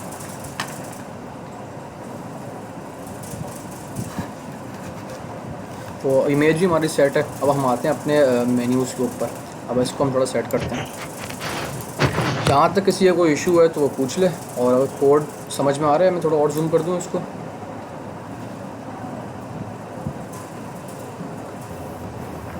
जी आ रहा है, समझ में आ रहा है, ठीक है। अच्छा, यहाँ तक किसी का कोई क्वेश्चन है तो पूछें कुछ। ये जो आपने स्क्वायर ब्रैकेट में जो पैडिंग की थी, तो इस तरीके से हम कोई भी वैल्यू दे सकते हैं। बिल्कुल हाँ, हम कोई भी वैल्यू, अच्छा इसमें ना आप कोई भी वैल्यू दे सकते हैं, कोई भी। अब वो मार्जिन देना चाहें आप, पैडिंग देना चाहें, या कोई स्पेसिंग देना चाह रहे हैं अपने कंपोनेंट्स के बीच में, जहाँ भी आप कस्टम वैल्यूज़, बहुत सारे हमारे फॉर्मेट आते हैं ना, हमारे पास सेंटीमीटर भी है, हमारे पास पिक्सल्स भी है, हमारे पास रैम भी है, और बहुत सारे जो फॉर्मेट्स हैं अब यहाँ पे जो इसके टेलविंड के अपने जो प्री डिफाइंड हमारे पास प्रॉपर्टीज़ मिलती हैं उसमें वो पिक्सल वो रैम में उठाता है, रैम का फॉर्मेट यूज़ करता है। तो अब अगर हमें किसी को रैम समझ में नहीं आता या फिर वो अपनी कस्टम स्टाइलिंग देना चाहता है तो उसने वो स्क्वायर ब्रैकेट लिखना है और वहाँ पे वो अपनी मर्ज़ी की जो भी वैल्यू देना चाहे वो दे सकता है और जो भी फॉर्मेट यूज़ करना चाहता है वो फॉर्मेट यूज़ कर सकता है।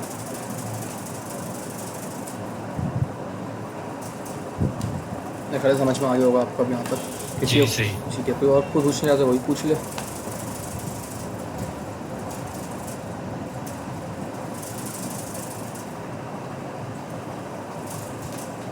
नहीं है भाई, चलें यहाँ पर। तो शायद चैट में किसी ने पूछा कुछ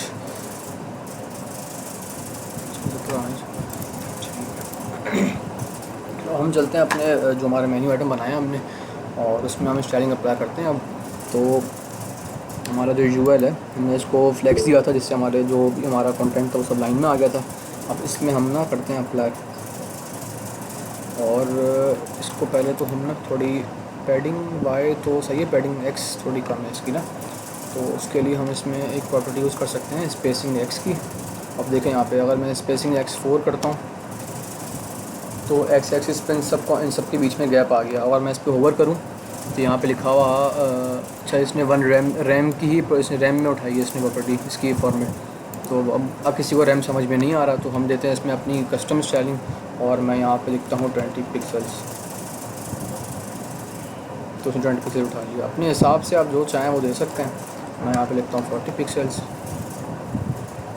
तो उसने 40 पिक्सल्स भी उठा लिया। सही है, इस तरीके से हम अपनी कस्टम जो भी है स्टाइलिंग इसको कस्टम स्टाइलिंग दे सकते हैं इसमें। सही है, तो इसके बाद हम थोड़ी इसमें और चेंजेस करते हैं और इसका जो टेक्स्ट है हम टेक्स्ट को लार्ज कर लेते हैं। क्या फ़र्क पड़ता है इससे, टेक्स्ट लार्ज हो गया हमारा और फॉन्ट को हम ना बोल्ड करते हैं जैसे। ठीक है, फॉन्ट बोल्ड ज़्यादा बोल्ड हो गया ये, तो उसकी जगह पे हम यूज़ कर लेते हैं semi bold. Semi bold check करते हैं आपसे, थोड़ा स्पेसिंग थोड़ी सी और बढ़ा देते हैं इनके बीच में,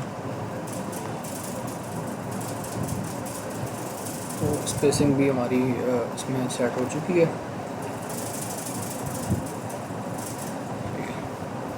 तकरीबन हमारा क्या सेम वैसा बन चुका है और थोड़ी इसमें हम होवर की प्रॉपर्टीज़ भी यूज़ कर सकते हैं। अगर हम होवर करें तो क्या चेंजेस करना चाहते हैं इसमें, तो उसके लिए हमने सिंपल यहाँ पे इस पर नहीं बल्कि हम तो ये लिंक में करना चाह रहे हैं ना, तो हम क्या करते हैं लिस्ट आइटम्स को सिलेक्ट करते हैं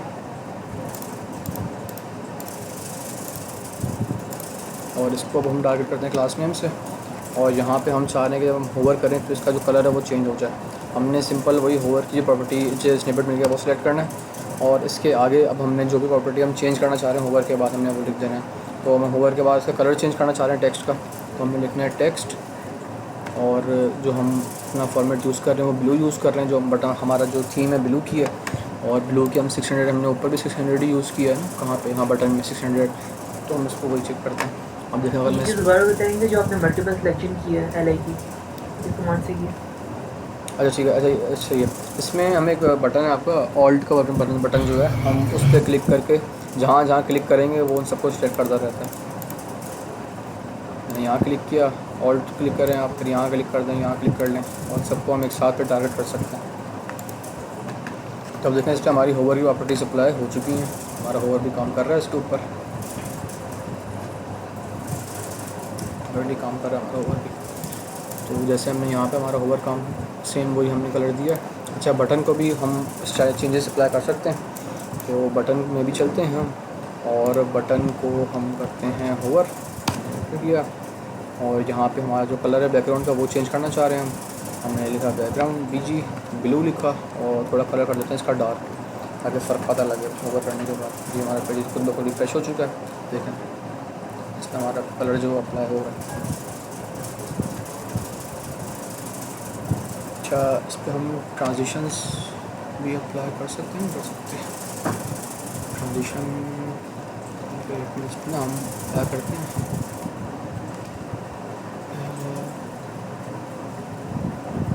वर्क पे ही है जो कुछ हम प्रॉपर्टी अप्लाई करते हैं, चेक करते हैं क्या फ़र्क पड़ता है इससे। ट्रांसलेट थोड़ी ट्रांसफॉर्म स्केलिंग होती है, स्केलिंग चेंज करते हैं इसकी। हाँ स्केल 50 क्या फ़र्क पड़ता है।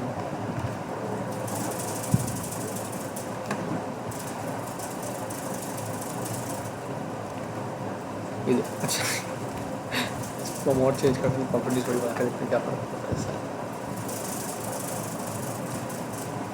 अच्छा जी, स्केल में हमारे और प्रॉपर्टीज़ मिल जाती हैं यहाँ पे। और 150 ये जो है ऑप्शनल है यहाँ पे, अगर हम अपनी कोई चेंजेस करना चाहते हैं इसमें तो हम कर सकते हैं, ऑप्शनल है वैसे तो ये। हम तो बस ऐसे ही चेक करने के लिए ट्राई कर रहे हैं, इसमें क्या फ़र्क पड़ता है इनसे। तो उल्टा हो गया है तो। स्केल 100 भी नहीं, 150 करके चेक करते हैं क्या होता है। बहुत ज़्यादा हो रहा है तो। अच्छा इस पर कितनी इस पर अप्लाई हुई है हमारा, हम इसको करते हैं 125 था ना मेरे ख्याल में। अब सही है ना, अब थोड़ा ज़्यादा अच्छा लग रहा है उस क्लिक करने के बाद, तो उस पर अच्छी चीज़ अप्लाई हो रही है हमारी।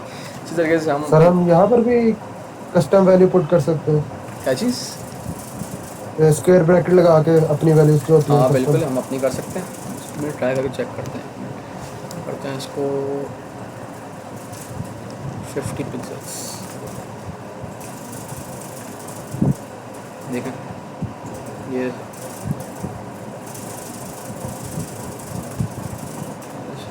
ठीक है। वैसे प्रॉपर इसकी जो हम अमाउंट है वो पिक्सल्स में पास करते हैं, सिंपल एस्टिमेट की वजह से मैंने कभी यूज़ की नहीं इसके लिए।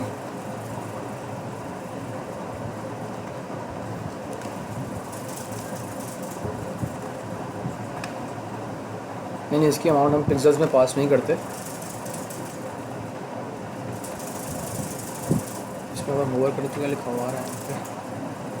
अच्छा 1.25, अच्छा उसने हाँ वो पिक्सल्स में पास नहीं हो रही है इसमें प्रॉपर्टी जो है, तो हम इसको जो डिफ़ॉल्ट है वो यूज़ करते हैं। ये जो ऑप्शनल है हम ट्राई कर सकते हैं इसको 125 पे देंगे। थोड़ा सा नहीं अलग लग रही है हमारी वेबसाइट अब यहाँ से ना बाकी वेबसाइट से, इसमें मैंने यहाँ पे कुछ नहीं ऐड किया ऐसे। अच्छा थोड़ी सी चीज़ में पैडिंग एक्स हम बढ़ा कर देते हैं, हमें यहाँ पैडिंग एक्स 9 दिए ना, तो हम इसको ना अपनी चैलेंज देते हैं 50 पिक्सल्स की।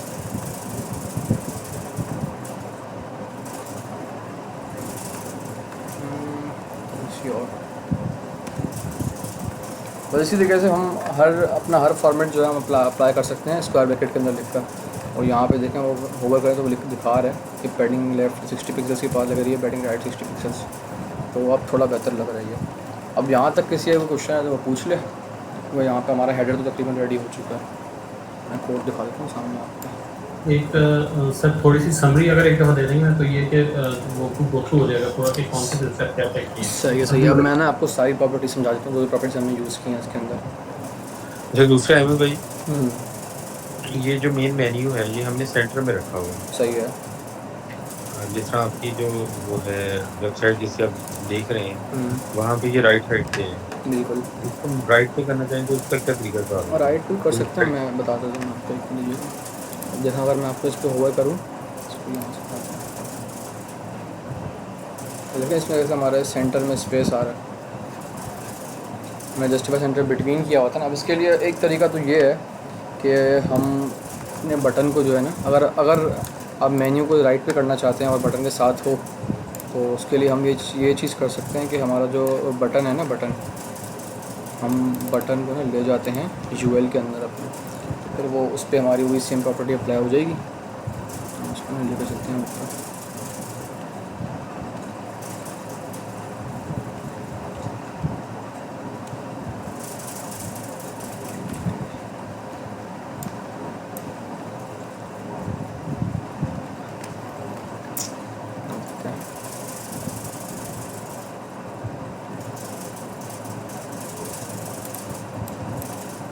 सही है, तो ये अब राइट पे हो गया हमारा कंटेंट, और जैसे हमने यहाँ पे किया वैसे कर दिया ये बराबर। और उसके लिए यही है कि उसको हमने अब एक जो डिव बनाया हमने और उन दोनों का फ्लैक्स दिया हमने, और यूएल के अंदर हमने दिया फ्लैक्स, मतलब कि सारे कंटेंट जो हमारे लाइन में आ जाए। अब उसके अंदर हमारे लिंक 4 हमारे लिंक्स हैं और 5वां जो है हमारा बटन का डिव आ गया, तो वो हमारा उस पर हमारी सारी प्रॉपर्टी अप्लाई हुई वही वाली। और वो अगर मैं आपको इसको इंस्पेक्ट करके दिखाऊँ तो पहले हमारे 3 डिव थे और तीनों के बीच में हमने स्पेस बिटवीन दिया हुआ था, तो तीनों के बीच में स्पेस आ रहा था। अब हमारे मेन डिव कौन से हो गए, एक मेन डिव हमारा ये हो गया और दूसरा मेन डिव हमारा ये। अब 3 ही डिव बचे हैं, 2 ही डिव है हमारे मेन। तो अब देखें इसमें ओवर करूँ तो देखें, एक हमारा डिव ये वाला आ रहा है और एक हमारा डिव ये वाला आ रहा है, और उन दोनों के बीच में हमारा जो है स्पेसिंग आ गई है। इस तरीके से हम इसको अप्लाई कर सकते हैं थोड़ा सा। और अगर इसको ऐसे ही रखते हैं हम, मतलब अगर इसको ऐसे ही रखते हैं, सही है, और इस हिसाब से हम इसको स्टाइलिंग अप्लाई करते हैं। और जो हमारे आइकन्स हैं इसको थोड़ा सा ना हम टॉप से नीचे लेके आ जाते हैं। उसके लिए हमने क्लास दी हुई है यहाँ पे, हम यहाँ पे लिखते हैं पैडिंग टॉप, और पैडिंग टॉप इसको हम अगर 10 पिक्सेल्स लेकर चेक करते हैं कितना फर्क पड़ रहा है। सही है, पैडिंग टॉप हम कर देते हैं इसकी 8।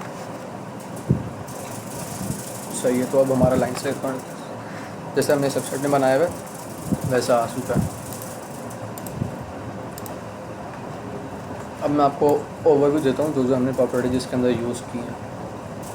ये यहाँ तक अच्छा, कोड बिल्कुल कोड क्लियर, सबको समझ दिख रहा है कोड सही।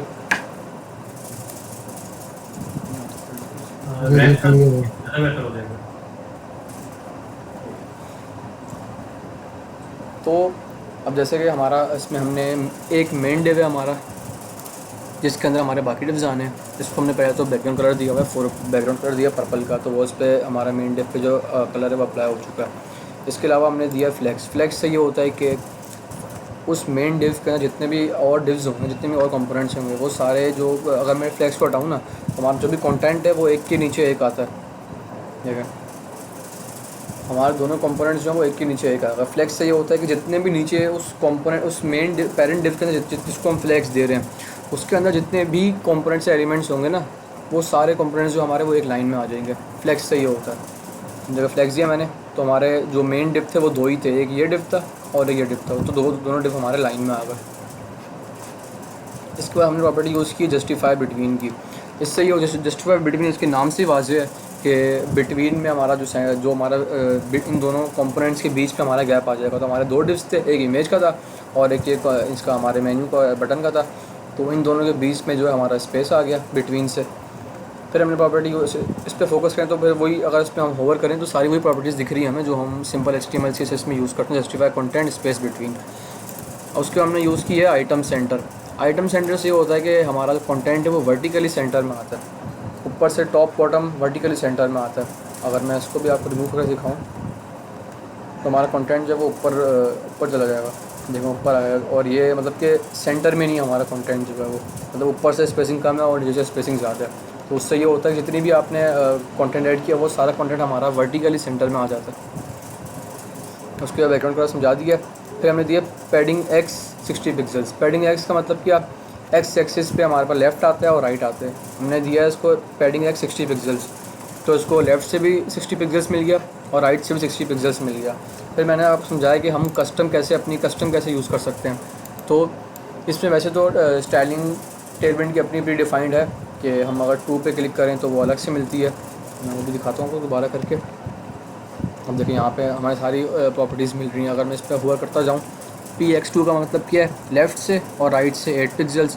फिर और नीचे आऊँ 10 पे क्या है, लेफ़्ट राइट से 40 पिक्सल्स। मतलब कि जो भी नंबर यहाँ पे है ना उसको मल्टीप्लाई 4 करें तो वो उसमें अमाउंट उतनी ऐड हुई भी है। 10 पे जाएँ तो लेफ़्ट से 40 राइट से 40। लेकिन हम अपनी कस्टम यूज़ करना चाह रहे हैं तो उसके लिए तरीका सिर्फ इतना है, हमने उसको स्क्वायर ब्रैकेट में रैप करना है और बीच में हम जो भी फॉर्मेट यूज़ करना चाहते हैं वो यूज़ कर सकते हैं। हमने यहाँ पे यूज़ किया 60 पिक्सल्स यूज़ किया, तो पिक्सल्स में तो साइड से उसको पिक्सल्स में उसको पैडिंग मिल गई। उसके बाद हमने पैडिंग Y दी है, Y एक्सिस से टॉप से बॉटम से 2, और मतलब कि 8 पिक्सल दिया हमने इसको, टॉप से 8 पिक्सल्स और बॉटम से 8 पिक्सल्स मिली हुई है इसको। इसके बाद हमने इसको विड्थ दी है फुल। उससे ये होता है कि जब वैसे तो इसकी विड्थ फुल ही होती है, लेकिन जब हम पोजीशंस देते हैं ना अपने कंटेंट को, अपने डिव्स को, एब्सोल्यूट रिलेटिव, उससे हमारी जो पोजीशन है, जो हमारी विड्थ है वो ख़राब हो जाती है। उसके लिए हम विड्थ फुल देते हैं कि कोई भी कंडीशन हो, कोई भी सिनेरियो हो, हमारी विड्थ जो है फुल ही रहेगी। इसको एक फॉर्मेट पता लग जाता है, इसको 100% की विड्थ मिल जाती है यहाँ पे। इसके बाद में हमने एक डिव यूज़ किया, उसके अंदर हमारी इमेज है। इमेज में हमने कोई ऐसी खास है उसको क्लासेस नहीं दी, हमने इसको ऑल्ट की प्रॉपर्टी यूज़ की, इमेज का SRC पाथ दिया, हाइट दी और विड्थ दिया। उसके बाद फिर हम आते हैं अपने दूसरे डिव पे, जिसके अंदर हमने अपने मेन्यू आइटम से बटन को रखा हुआ है। तो उसमें ये है कि हमने पहले तो यूज़ किया है अनऑर्डर्ड लिस्ट। और इसको फिर हमने इसके अंदर हमारी 4 लिंक्स हैं। पहली है होम की, एक्सप्लोर की, अबाउट की, कॉन्टैक्ट की, जो हमारा मेन मेन्यू आइटम होता है इन चारों का, ये 4। अच्छा, इससे भी यही होता है कि अगर हम फ्लैक्स ना यूज़ करें तो वो सारे एक के नीचे एक आएंगे, लेकिन हम चाह रहे हैं चारों हमारे लिंक्स जो हैं वो एक ही लाइन में आए। उसके लिए हमने यूज़ किया फ्लैक्स। और स्पेस एक्स से ये होता है कि हमारा जो मेन डिव है उसके अंदर हमारे जितने भी कंपोनेंट्स हैं ना, उन सारे कंपोनेंट्स के बीच में एक्स एक्सिस पे कितना गैप आना चाहिए, उसको कहते हैं हम स्पेस एक्स। अगर मैं इस पर ओवर करके दिखाऊंगा आपको तो यहाँ पे लिखा हुआ है मार्जिन राइट और मार्जिन लेफ़्ट। हमने मार्जिन राइट और मार्जिन लेफ़्ट पे इसकी अमाउंट पे ली और उसने ऑटोमेटिकली उस पर अप्लाई हो गई है। सर यानी ये MX ही है एक तरह का? बिल्कुल MX ही है एक तरह का ये, लेकिन थोड़ा सा डिफरेंस इसमें ये है कि स्पेसिंग एक्स एक्सिस पे मिलती है इसको, कि हम जितने भी मतलब कि वो भी तरीका है कि हम हर जितने भी हमने कंपोनेंट्स यूज़ किए हैं, हम हर कंपोनेंट को अलग से margin left, margin right, margin left, margin, हर कंपोनेंट को अलग से भी दे सकते हैं एक तरीका, तो हमारे पास ये आ जाता है। सही है, लेकिन फिर वो ज़ाहिर है वो काफ़ी लंबा तरीका है। तो उसके लिए अगर हम मेन डिव में, जहाँ हमने फ्लैक्स यूज़ किया, अगर हम मेन डिव में स्पेस एक्स करके आगे जो भी अमाउंट लिखें, वो ऑटोमेटिकली उसके अंदर जितने भी चाइल्ड डिव्स होंगे ना, उन सब के बीच में अप्लाई हो जाएगी वो स्टाइलिंग। इसके लिए यहाँ पर स्पेस एक्स मिलती है प्रॉपर्टी। उसके बाद यहाँ पर आता है टेक्स्ट लार्ज। टेक्स्ट LG का मतलब टेक्स्ट लार्ज। इसमें हमारा फ़ॉन्ट साइज़ मिलता है 18 पिक्सल्स का और लाइन हाइट मिल जाती है 28 पिक्सल्स की। इसके अलावा हमारे पास और भी आती हैं इसके अंदर टाइप्स आती हैं टेक्स्ट की। ये था हमने लार्ज। अगर मैं यहाँ पे लिखूँ एक्सेल तो यहाँ पे उसको एक्स्ट्रा लार्ज मिल जाएगी, लेकिन लार्ज ही सही है। हमने फ़ॉन्ट यूज़ किया सेमी बोल्ड का, उसका मतलब कि फ़ॉन्ट वेट उसको 600 का वेट मिल गया। अब देखें, अगर मैं इसी जो हमने बनाया है सिंपल से हेडर, इसको अगर मैं कस्टम HTML CSS से बनाऊँ, हमने क्या करना पड़ेगा, पहले तो हमने हर कंपोनेंट की क्लास दी, फिर हमने अलग से एक CSS की फ़ाइल बनानी पड़ेगी, अगर बनाई हमने फ़ाइल, और फिर वहाँ पे हमें हर कंपोनेंट को जहाँ जिसको हमने क्लासेस दी हैं उसको अलग से स्टाइलिंग दे हम लोग, अलग अलग फ़ाइल हो जाएगी और फिर इतनी लंबी हो जाएगी। इसमें क्या करना है, कुछ भी नहीं करना, जस्ट जो स्टेप्स हैं टेलविंड के हमने वो फॉलो करने हैं, स्टार्टिंग के इनिशियल स्टेप्स जो हैं, उसके बाद हमारी जो टेलविंड है वो इनिशियलाइज़ होती है उसमें। अब उसके बाद इसकी अपनी प्री डिफाइंड क्लासेस हमने यूज़ करनी है और उस पर ऑटोमेटिकली स्टाइलिंग अप्लाई होती जाएगी, हमें अलग से उसको टारगेट नहीं करना पड़ेगा।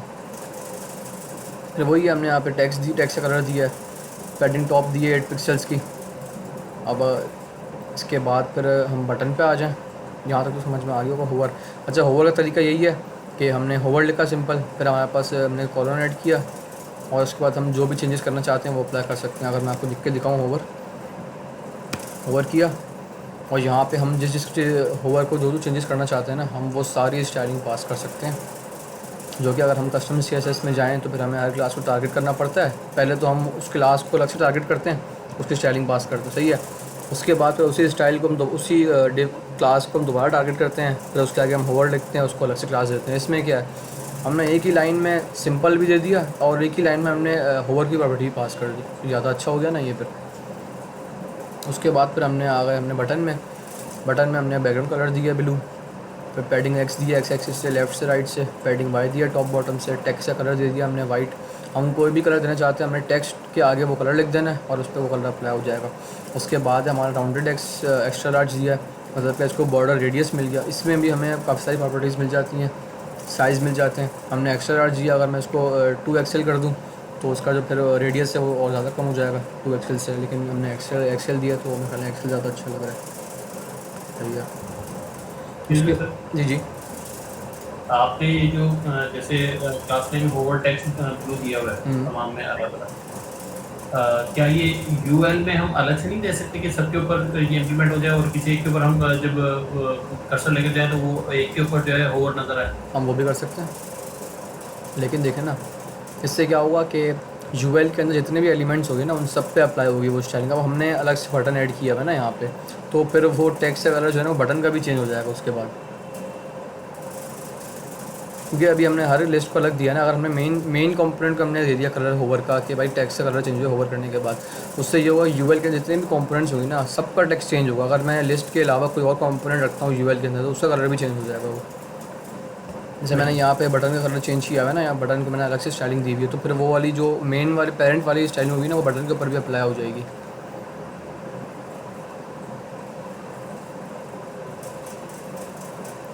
या मैं एग्जांपल दिखा दूँ आपको करके इसकी। जी समझ आ गया कि वो सब पर इम्प्लीमेंट होगा, एक के ऊपर कर्सर मूव करेंगे। बिल्कुल ऐसा ही है, बिल्कुल ऐसा ही है। चलो मेरा समझ में आ गया होगा, सही है। उसके बाद हमने फॉन्ट दिया सेमी बोल्ड का, और होवर के बाद कलर चेंज किया, और होवर स्केल हमने 125 दिया इसका, जिससे ये उठ के बाहर आ रहा है बटन, थोड़ा सा उसमें अप्लाई हो रही है स्टाइलिंग। और इसमें अगर हम ड्यूरेशन भी एक होती है,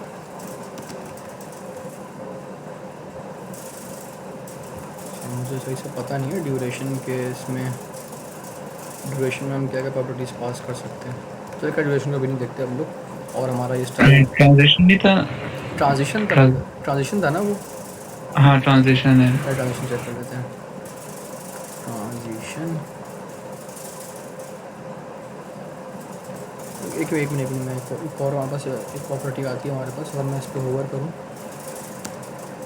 और ट्रांसफॉर्म करते हैं, हाँ ट्रांसफॉर्म होता है,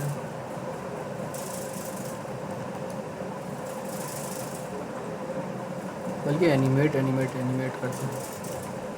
हाँ अब देखें, ये हम एनिमेशन इस पर अप्लाई कर सकते हैं। अगर हम इसको हम करते हैं स्पिन तो नहीं, बाउंस कर देते हैं। और हमने जिसको होगा ये दिया हुआ ना, स्केलिंग दी हुई है, इसको स्केलिंग को रिमूव कर लेते हैं।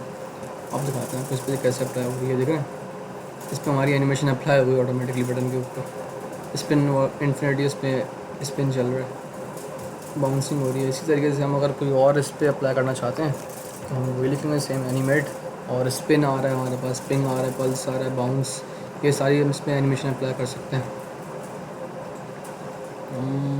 इसमें हम पल्स करते हैं, पल्स पर करके क्या आता है देखो ना, पल्स चल रही है इसके ऊपर। और इसमें एक हमें मिलती है स्पिन,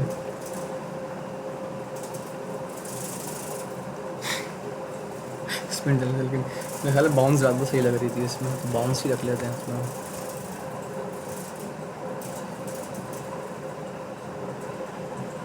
हाँ ये बाउंस सही लग रही है इसमें। ठीक है, तो हमारा जो हेडर है वो तकरीबन रेडी हो चुका है।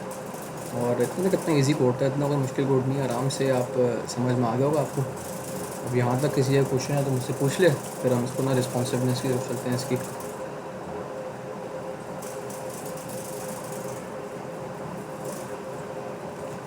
किसी का कोई क्वेश्चन है कि नहीं, या आगे चले रिस्पॉन्सिवनेस? अच्छा अहमद भाई, टाइम का हो गया इनसे पूछने के, आगे जारी रखें या नेक्स्ट सेशन में कवर करें?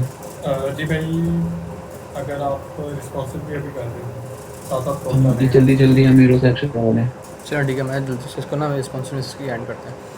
तो पहले तो मैं इसको ना दिखा देता हूँ मोबाइल साइट में इसको। अच्छा अहमद भाई, जी जब हमने अनऑर्डर लिस्ट बनाई है, अनऑर्डर लिस्ट की एक प्रॉपर्टी होती है ना, जब उसको हम लिस्ट में करते हैं तो उसके साथ या तो नंबरिंग आ जाती है या डॉट आ जाती है। बिल्कुल, वो वहाँ पे ऑर्डर लिस्ट होती है ना, OL, उसके अंदर फिर हमें ऑर्डर्स बन जाते हैं। नंबरिंग देना चाह रहे हैं नंबरिंग दे सकते हैं जी, और अनऑर्डर लिस्ट में डॉट आ जाते हैं। लेकिन इसमें ऑलरेडी वो जो स्टाइलिंग है वो हटी। मतलब हम क्या करते हैं, हम जो कस्टम CSS करते हैं, हम HTML CSS, उसमें हम अलग से उसकी लिस्ट स्टाइल नन करते हैं। इसमें वो करने की ज़रूरत नहीं है, उसको अप्लाई हो चुकी है, वो ऑटोमेटिकली उसका डॉट जो है वो हट चुका है। मतलब वो टेलमेंट ने खुद उसको उठा लिया वहाँ से, डॉट खत्म कर दिया। बिल्कुल ऐसा ही है। तो वहाँ पे हम लिस्ट डायरेक्शन देते हैं, लिस्ट में डेकोरेशन कहते हैं। वो हम उस पर प्रॉपर्टीज अप्लाई कर सकते हैं। अगर मैं UL पे दिखाऊँ तो यहाँ पे मेरे ख्याल में इसको हम प्रॉपर्टीज अप्लाई कर सकते हैं। अलग से दिखाएं, ये सारी प्रॉपर्टीज हम उसमें अप्लाई कर सकते हैं लिस्ट की। तो इसको रिस्पॉन्सिवनेस देख लेते हैं इसकी हम लोग। मोबाइल डिवाइसेस पे ये ऐसे शो हो रहा है बिल्कुल ख़राब सा ना। तो पहले तो हम ये सेट करते हैं कि जो हमारा अभी सेंटर में हमारे जो लिंक्स आ रहे हैं, हम इसको पहले रिमूव करना चाह रहे हैं। तो हम पहले तो उसको रिमूव करते हैं। अच्छा, इसके रिस्पॉन्सिवनेस का तरीका ये होता है, इसमें जो हमारा जैसे हमने चाकरा में देखा था, हमने सिंपल MD लिखा, जो भी हम करना चाह रहे हैं उसमें हमने डिफ़ाइन कर दिया बेस को और लार्ज स्क्रीन्स को। इसका तरीका थोड़ा डिफरेंट है। इसका तरीका जो है वो हमारा HTML CSS वाला ज़्यादा उससे मिलता जुलता है। अब इसमें करना ये, हम जिस चीज़ को यहाँ से गायब करना मतलब हाइड करना चाह रहे हैं, हमने उसमें लिखना है। और अब हम देखिए जो भी हम यहाँ पे स्टाइलिंग पास कर रहे हैं ना, वो स्टाइलिंग हमारी हर डिवाइस पे अप्लाई हो रही है, ठीक है। अब हम चाह रहे हैं कि भाई कोई एक स्टाइलिंग हर डिवाइस पे अप्लाई ना हो, किसी डिवाइस पे अप्लाई हो। मिसाल के तौर पर अगर मैं इसको हाइड करना चाह रहा हूँ मोबाइल डिवाइस पे, तो मैंने इसे यहाँ पे फ्लेक्स लिखा हुआ है ना, फ्लेक्स सब पे अप्लाई हो रहा है। अब मैं अगर यहाँ पे लिख दूँ मीडियम, तो जो मीडियम है, अगर मैं इसको होवर करके दिखाऊँ मीडियम को, यहाँ पे आ रहा है 768 पिक्सल्स के ऊपर जितनी भी डिवाइसेस है ना उन सबको फ्लैक्स मिलेगा, ठीक है। 768 से जितनी भी डिवाइसेस नीचे हैं ना उनको फ्लैक्स नहीं मिलेगा। ये सिस्टम होता है। मैं इसको दिखाता हूँ आपको और डिफाइन करके, और इसको मैं एक ना प्रॉपर्टी देता हूँ हिडन की। मैं फिर ना आपको उसके बाद समझाता हूँ ना मैंने किया क्या इसके अंदर। सही है, अब देखें, अब हम जो भी प्रॉपर्टी एक सिंपल लिख दी हमने, उसका मेन मकसद ये है कि वो प्रॉपर्टी हमारी हर डिवाइस पे अप्लाई होगी, लैपटॉप के लिए भी, टैबलेट के लिए भी, मोबाइल के लिए भी, सही है, सब पे अप्लाई होगी। लेकिन हम चाह रहे हैं कि भाई मोबाइल पे अप्लाई ना हो वो, और हम चाह रहे हैं कि मोबाइल से बड़ी जितनी भी डिवाइसेस हैं ना बड़ी, उन सब पे स्टाइलिंग चेंज करना चाह रहे हैं। तो हमने करना सिर्फ इतना है कि जो चीज़ हमने लिखी हुई इनिशियली हिडन लिखा हुआ है, मतलब हिडन सब पे अप्लाई हो रही है पहले तो, मोबाइल पे भी, लैपटॉप पे भी, टैबलेट पे भी हिडन अप्लाई हो गई, ठीक है। और हम चाह रहे हैं कि जो हमारा लैपटॉप है, जो मोबाइल से बड़ी डिवाइसेस है ना, उसके अंदर वो हाइड ना हो, उसके अंदर वो फ्लैक्स में शो हो। तो हमने यहाँ पे डिफ़ाइन कर दिया मीडियम, आगे हमने लगाया कॉलन और लिख दिया फ्लैक्स, मतलब कि 768 पिक्सल से बड़ी जितनी भी डिवाइसेस हैं उन सब पे हमारा कंटेंट जो है फ्लैक्स में आना चाहिए। 768 से जितनी भी नीचे डिवाइसेस हैं उन सब पे कंटेंट हमारा हाइड होना चाहिए। अब देखिए सर हम ये बोला खाली एसएम में हिडन दे तो वर्क नहीं, ये वो नहीं होगा, नहीं ये वो नहीं, क्योंकि इसका सिस्टम थोड़ा चेंज है। अगर मैं इसमें एसएम लिख दूँगा ना हिडन, तो क्या होगा, स्मॉल से बड़ी जितनी भी डिवाइसेस हैं उन सब पे हाइड कर देगा। मैं दिखाता हूँ आपको अगर एसएम पे, अब देखा 640 पिक्सल्स आ रहा है, इससे ये हुआ कि 640 पिक्सल से बड़ी जितनी भी डिवाइसेस हैं ना उन सब पे ये हाइड कर देगा। ओके, इनिशियली क्या है हिडन, हमने फ्लैक्स दिया है मीडियम से बड़ी, मतलब 768 से बड़ी जितनी भी डिवाइसेस हैं उन सबको फ्लैक्स देगा ये। 768 से नीचे भी डिवाइसेस हैं, जो भी डिवाइसेस हैं ना, उसके लिए पे हम जो इनिशियली हमने पास की होगी ना वो उस पर अप्लाई होगी। मतलब कि हिडन जो है वो पहले तो हम हिडन देखते हैं, हिडन लिखा हमने, हिडन सारी डिवाइसेस के लिए अप्लाई होगा, सब पे अप्लाई होगा, डिस्प्ले सब पे अप्लाई हो गया। लेकिन हम चाह रहे हैं कि मीडियम से बड़ी डिवाइस पे ना वो फ्लैक्स में शो हो जाए, तो हमने लिखना है मीडियम MD और आगे लिख दिया हमने फ्लैक्स, मतलब कि मीडियम से बड़ी में वो हाइड ना हो, फ्लैक्स हो। मतलब कंडीशन लग गई कि मोबाइल डिवाइस सबके लिए हिडन, लेकिन मोबाइल से बड़ी डिवाइसेस के लिए फ्लैक्स। तो अब देखें, अगर मैं आपको दिखाऊं, ये हमारा लैपटॉप की डिवाइस है और यहाँ मैं लिखता हूँ 768। अब देखें 768 पिक्सल्स तक हमारा जो मेन्यू बार है, जो जिसको हमने हाइड किया है, ये वो शो हो रहा है। जैसे ही इससे हमने एक भी सिंगल नीचे गया ना, ये गायब हो गया। Excuse me sir. जी सर ये कोड दिखाइएगा, इसमें जहाँ पे हमने ये कोड लिखा है एक ही लाइन में कि बिल्कुल भी ये सिंटैक्स समझ नहीं आ रहा कि इसको कैसे पता चल रहा है कि फ्लैक्स पे मुझे दिखाना है और हिडन बाकी पे नहीं दिखाना था। चलिए मैं दोबारा इसको डिफाइन कर देता हूँ एक मिनट का। मैं ना इसको यहाँ पे लिख दूँ ताकि ज़्यादा अच्छे से समझ में आ जाए। देखिए इसका तरीका, पहले तो सिंपल तरीका इसका ये है कि हमने एक प्रॉपर्टी सर इससे पहले ना एक दफ़ा ना वो इसकी डॉक्स पे जाके ना ब्रेक पॉइंट्स दिखा दें एक दफ़ा सारे। चलिए मैं ब्रेक पॉइंट दिखा देता हूँ आपको। मैं जो इसमें ब्रेक पॉइंट्स मिलते हैं ना टेलविंड के अपने, मैं ऊपर वो दिखा देता हूँ। अब अगर मैं स्मॉल के आगे कोई भी, अच्छा ये समझ लें, अगर मैं स्मॉल के आगे स्मॉल लिख के सेमीकोलन लगा के जो भी प्रॉपर्टी अप्लाई करूँगा ना, तो वो स्मॉल में इसमें दी हुई 640 पिक्सल, 640 पिक्सल से बड़ी डिवाइसेस के लिए अप्लाई होगा। जैसे देखें, अभी समझें, आप ये समझें कि ना यहाँ पे ना फ्लैक्स लिखा हुआ ही नहीं है, सिर्फ मैंने लिखा है हिडन। हिडन से क्या होगा भाई, वो हाइड हो गया, वो शो ही कहीं भी शो नहीं होगा। इसको हम लोग रिफ्रेश कर दूँ पेज को, देखें वो हाइड हो गया पेज, हमारा कंटेंट वो हाइड हो चुका, क्योंकि हमने यहाँ पे क्या इनिशियली क्या पास किया, हिडन। हर डिवाइस के लिए वो हाइड हुआ है फ़िलहाल, लेकिन हर डिवाइस के लिए वो हाइड हुआ है। लेकिन हम चाह रहे हैं कि भाई मोबाइल डिवाइसेस से बड़ी जो भी डिवाइसेस है ना, उसके अंदर वो फ्लैक्स में शो हो जाए। तो मैंने यहाँ पे लिखा मीडियम लिखा मैंने, ठीक है, और मैंने सेमीकोलन लगाया। अब अगर मीडियम पे मैं होवर करूँ तो यहाँ पे हमें दिख जाएगा, चलो प्रॉपर्टी देखते हैं यहाँ पे, सही है। तो मीडियम क्या, मैंने डिफ़ॉल्ट ब्रेक पॉइंट किया मीडियम का 768 पिक्सल्स, मतलब कि 768 पिक्सल्स से बड़ी जो भी डिवाइसेस हैं उसके लिए मैं जो प्रॉपर्टी पास करूँगा ना यहाँ पे MD के आगे, वो उसके लिए अप्लाई होगा। मैं यहाँ पे लिखता हूँ कि भाई फ्लैक्स। अब देखें इनिशियली क्या है, हिडन, मतलब कि सबके लिए हिडन है, सबके लिए जितने भी हमारे ब्रेक पॉइंट्स हैं, जितनी भी हमारी स्क्रीन है, सबके लिए हमारा कंटेंट जो वो हिडन है। लेकिन मैंने कर दिया भाई मिडिल जो मीडियम है 768 पिक्सल से बड़ी जितनी भी डिवाइसेस है ना, उन सब के लिए वो हिडन नहीं होना चाहिए, उन सब के लिए वो फ्लैक्स में आना चाहिए। मैंने कंडीशन दे दी उसको एक तरह से, ठीक है। अब देखें अब ये हमारा आ गया मोबाइल डिवाइस। जैसे ही मैंने 768 पिक्सल्स को क्रॉस किया, मेरा जो मेन्यू है वो शो हो गया, हमारा जो भी लिंक्स है वो शो हो गई। ये ख्याल अब समझ में आ गया होगा आपको, या मैं दोबारा एक्सप्लेन कर दूँ, समझ में आ गया सबको? जी सर, ऑलमोस्ट समझ आ गया, इसके बाद करेंगे तो समझ। हाँ, फिर इसी बाद में तरीके से बैठते हैं। ना अब हम हर चीज़, हम हर प्रॉपर्टी ऐसे ही अप्लाई कर सकते हैं। हम पैडिंग एक्स को भी ऐसे यूज़ कर सकते हैं, जितनी भी हमारी प्रॉपर्टीज़ है ना, हम सबको ऐसे यूज़ कर सकते हैं।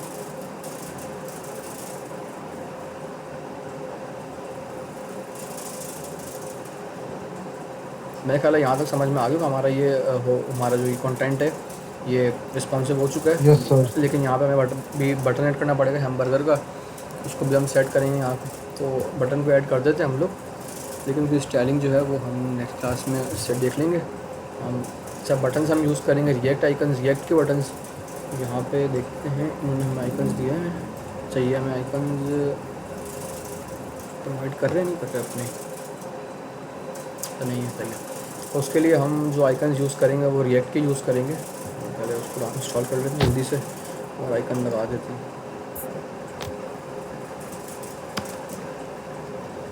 सर ये जो कोड है इसे आप रैप कर दें तो ये जो वो नेक्स्ट टाइम के अंदर प्रॉपर नज़र आएगा, लास्ट टाइम वाला नज़र नहीं आ रहा था कोड। मैं समझा नहीं, क्या बोला आपने? आपने जो बटन वाली कोडिंग दिखाई है ना, बटन वाली, अब जैसे अच्छा सही, मैं समझ गया। रैपिंग कर दें सारा कोड अपने घर में दिख रहा है, कोड अब सारा आपको दिख जाएगा। तो हम जो आइकन्स यूज़ करेंगे वो हम रिएक्ट के यूज़ करेंगे। इसको इंस्टॉल कर लेते हैं, मेरे कमांड, अच्छा ये इंस्टॉल है, npm इंस्टॉल रिएक्ट आइकन्स की कमांड है। हम इसको एंटर करते हैं, इससे हमारे रिएक्ट के वो हो जाएंगे। लेकिन हम उससे पहले रिएक्ट के आइकन्स चेक कर लेते हैं। रिएक्ट आइकन्स में और यहाँ पे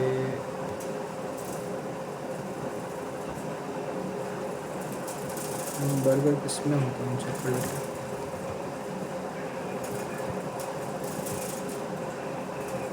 सर वो सर्च कर ले वहाँ पे। एक सर्च वहाँ पे ना वो शो तो हो जाते हैं वहाँ पे, लेकिन वहाँ पे हमें दिखाता नहीं कि हमें उसको इंपोर्ट कहाँ से करवा रहा है। अब देखा मैंने, अगर हम देखा ना तो यहाँ पे दिखा तो देगा ये। सर इसको यहाँ से कर ले, हाँ जी कॉपी कर ले। ये मिल जाते हैं यहाँ पे, मैं आपको दिखाता हूँ। बूटस्ट्रैप का आइकन से शायद किसी का आइकन चाहिए, इसका आइकन नहीं है।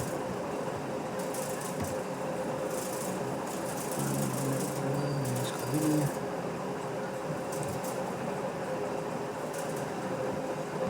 बार के नाम से होगा बॉक्स आइकन, हाँ सही। अच्छा बस सही, हम इसके ये यूज़ कर लेते हैं ना। अब यहाँ पे हमें मिलता है कि बी आई लाइन राइट, तो इसके लिए इन्होंने कमांड दी हुई है कि भाई ये हमें यहाँ से इंपोर्ट करवाना है। हमने यहाँ से इसको किया कॉपी, हमारे जो भी हमारे आइकन थे रिएक्ट आइकन वो इंस्टॉल हो चुके हैं। हमने जाना है टॉप पे, यहाँ हमने कर दिया उसको पेस्ट आइकन। अच्छा अब हम आइकन यूज़ कर रहे हैं अलग ये वाला, उसको हमने क्लिक किया, उसने कॉपी कर लिया। आइकन नेम की जगह पे हमने लिख दिया सिंपल आइकन, जो हमने इंपोर्ट करवाना चाह रहे हैं, इंपोर्ट हो चुका है। अब हम हमारा हम यहाँ पे यूज़ करना चाह रहे हैं इसको।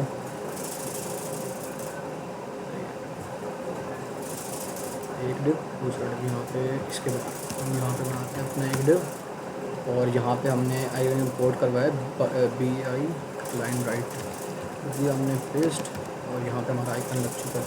लेकिन अभी ये साइड डिवाइसेस पे शो हो रहा होगा, मैं दिखाता हूँ आपको। अब देखें हमारा ये आइकन जो है सब पे शो हो रहा है, मैंने कोई प्रॉपर्टी पास की ही नहीं है उसको। अब यहाँ पे आता है मेन काम हमारा कि हम इसको देते हैं क्लास नेम, और इनिशियली जो हम प्रॉपर्टी पास करेंगे ना वो प्रॉपर्टी हमें सबको मिलनी है। अब इनिशियली मैं इसको पास करता हूँ, इनिशियली मैं इसको दे रहा हूँ स्टैटिक की, मतलब कि स्टैटिक सबको स्टैटिक मिल गई, हर जगह स्टैटिक शो हो रही है, सही है। लेकिन मैं चाह रहा हूँ कि मोबाइल डिवाइस से बड़ी डिवाइस पे ना ये हाइड हो जाए, वो पूरा डिवा हमारा शो ही ना हो। मैंने लिखा मीडियम, कॉलन दिया, और आगे मैंने लिख दिया हिडन। आप देखें कैसे हाइड होता है। स्टैटिक का दोबारा बता दें, स्टैटिक क्या कर रहा है? स्टैटिक इनिशियली हमारी होती है कि जो मतलब इनिशियली समझ लें हमारा वो एक, अच्छा डिस्प्ले इनिशियल। हाँ डिस्प्ले इनिशियल। अब देखें अब समझ में आया क्या हुआ। स्टैटिक मतलब कि हर डिवाइस के लिए हमारा कंटेंट, हमारे डिव जो वो स्टैटिक है, हर डिवाइस के लिए स्टैटिक है, पोजीशन स्टैटिक मिल गया इसको, सही है। लेकिन 768 पिक्सल से बड़ी डिवाइस के लिए ना हमारा जो कंटेंट है वो हाइड है। अब अगर मैं चले मोबाइल डिवाइसेस के अंदर, अब देखें अभी हमारा हाइड है, जैसे ही हम 768 पिक्सल्स के अंदर एंटर हुए हमारा वो कंटेंट शो हो गया। और अब हम इसमें जो भी चाहते हैं अपनी स्टाइलिंग वो अप्लाई कर सकते हैं। इसको हम देते हैं टेक्स्ट, लार्ज टेक्स्ट देते हैं,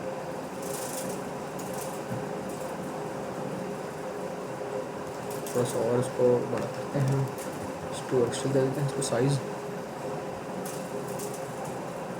थोड़ा सा।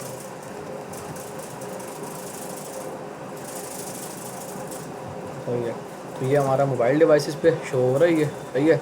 अब देखें, अब एक और चीज़, वहाँ बटन तो हमारा शो हो गया और साइड पे गैपिंग काफ़ी ज़्यादा आ रही है। वो क्यों आ रही है? क्योंकि हमने यहाँ पे मेन डिव में यूज़ किया हुआ अपना पैडिंग है 60 पिक्सल्स की, सही है। अब यहाँ पे हम सेम वही रिस्पॉन्सिव स्टाइल करेंगे कि हम जो हमारा इनिशियल है ना, इनिशियल जो हमारा है, जो सब पे अप्लाई होगा हमारी स्टाइलिंग, वो होनी चाहिए px और वो हमारी होनी चाहिए 20 पिक्सल्स की। लेकिन जो मोबाइल डिवाइस से बड़ी डिवाइसेस हैं उसके लिए हमने मीडियम, मतलब 768 पिक्सल से बड़ी डिवाइसेस के लिए 60 पिक्सल्स मिलनी चाहिए उसको। एक्सक्यूज मी सर, सर ये एक बार कोड दिखाइएगा। ये जहाँ पे एमडी के आगे कॉलन लगा के हमने 60 पिक्सल लिखा है ना सर, इससे आगे थोड़ी सी स्पेस है, ये कहीं ऐसा कोई ब्रेक पॉइंट क्यों नहीं आ रहा? हम एमडी को बता क्यों नहीं रहे कि कहाँ तक की कोड जो है वो तुमने सिर्फ मीडियम स्क्रीन के लिए फॉलो करना है और आगे का जो कोड है वो तुमने बाकी ये के लिए फॉलो करना है? मतलब यहाँ पे हमने कोई कॉमा भी नहीं लगाया, कुछ भी नहीं लगाया, तो इसे कैसे देखें ना कैसे। अब अगर हम आपने सिंपल अगर HTML CSS में देख लें तो वहाँ पे हम कैसे अपने एक ही कंटेंट को, एक ही डिव को बहुत सारी क्लासेस देते हैं, डिफ़ाइन करते हैं और 3-4 क्लास स्पेस क्लास ऐड करते हैं ना। उसी तरीके से ये इसमें भाई टेलविंड को पता है, उसने अपनी क्लासेस खुद डिफ़ाइन की हुई कि अगर आप आइटम सेंटर लिखोगे तो उससे आइटम सेंटर ऑटोमेटिकली हो जाएगा, हमें करना नहीं पड़ेगा, उसको पता है खुद। हमने कुछ भी नहीं करना, बस यहाँ पे स्पेस क्लास नेम लिख दिया, स्पेस क्लास नेम लिख दिया, वो ऑटोमेटिकली अपनी स्टाइलिंग पिक करता रहेगा।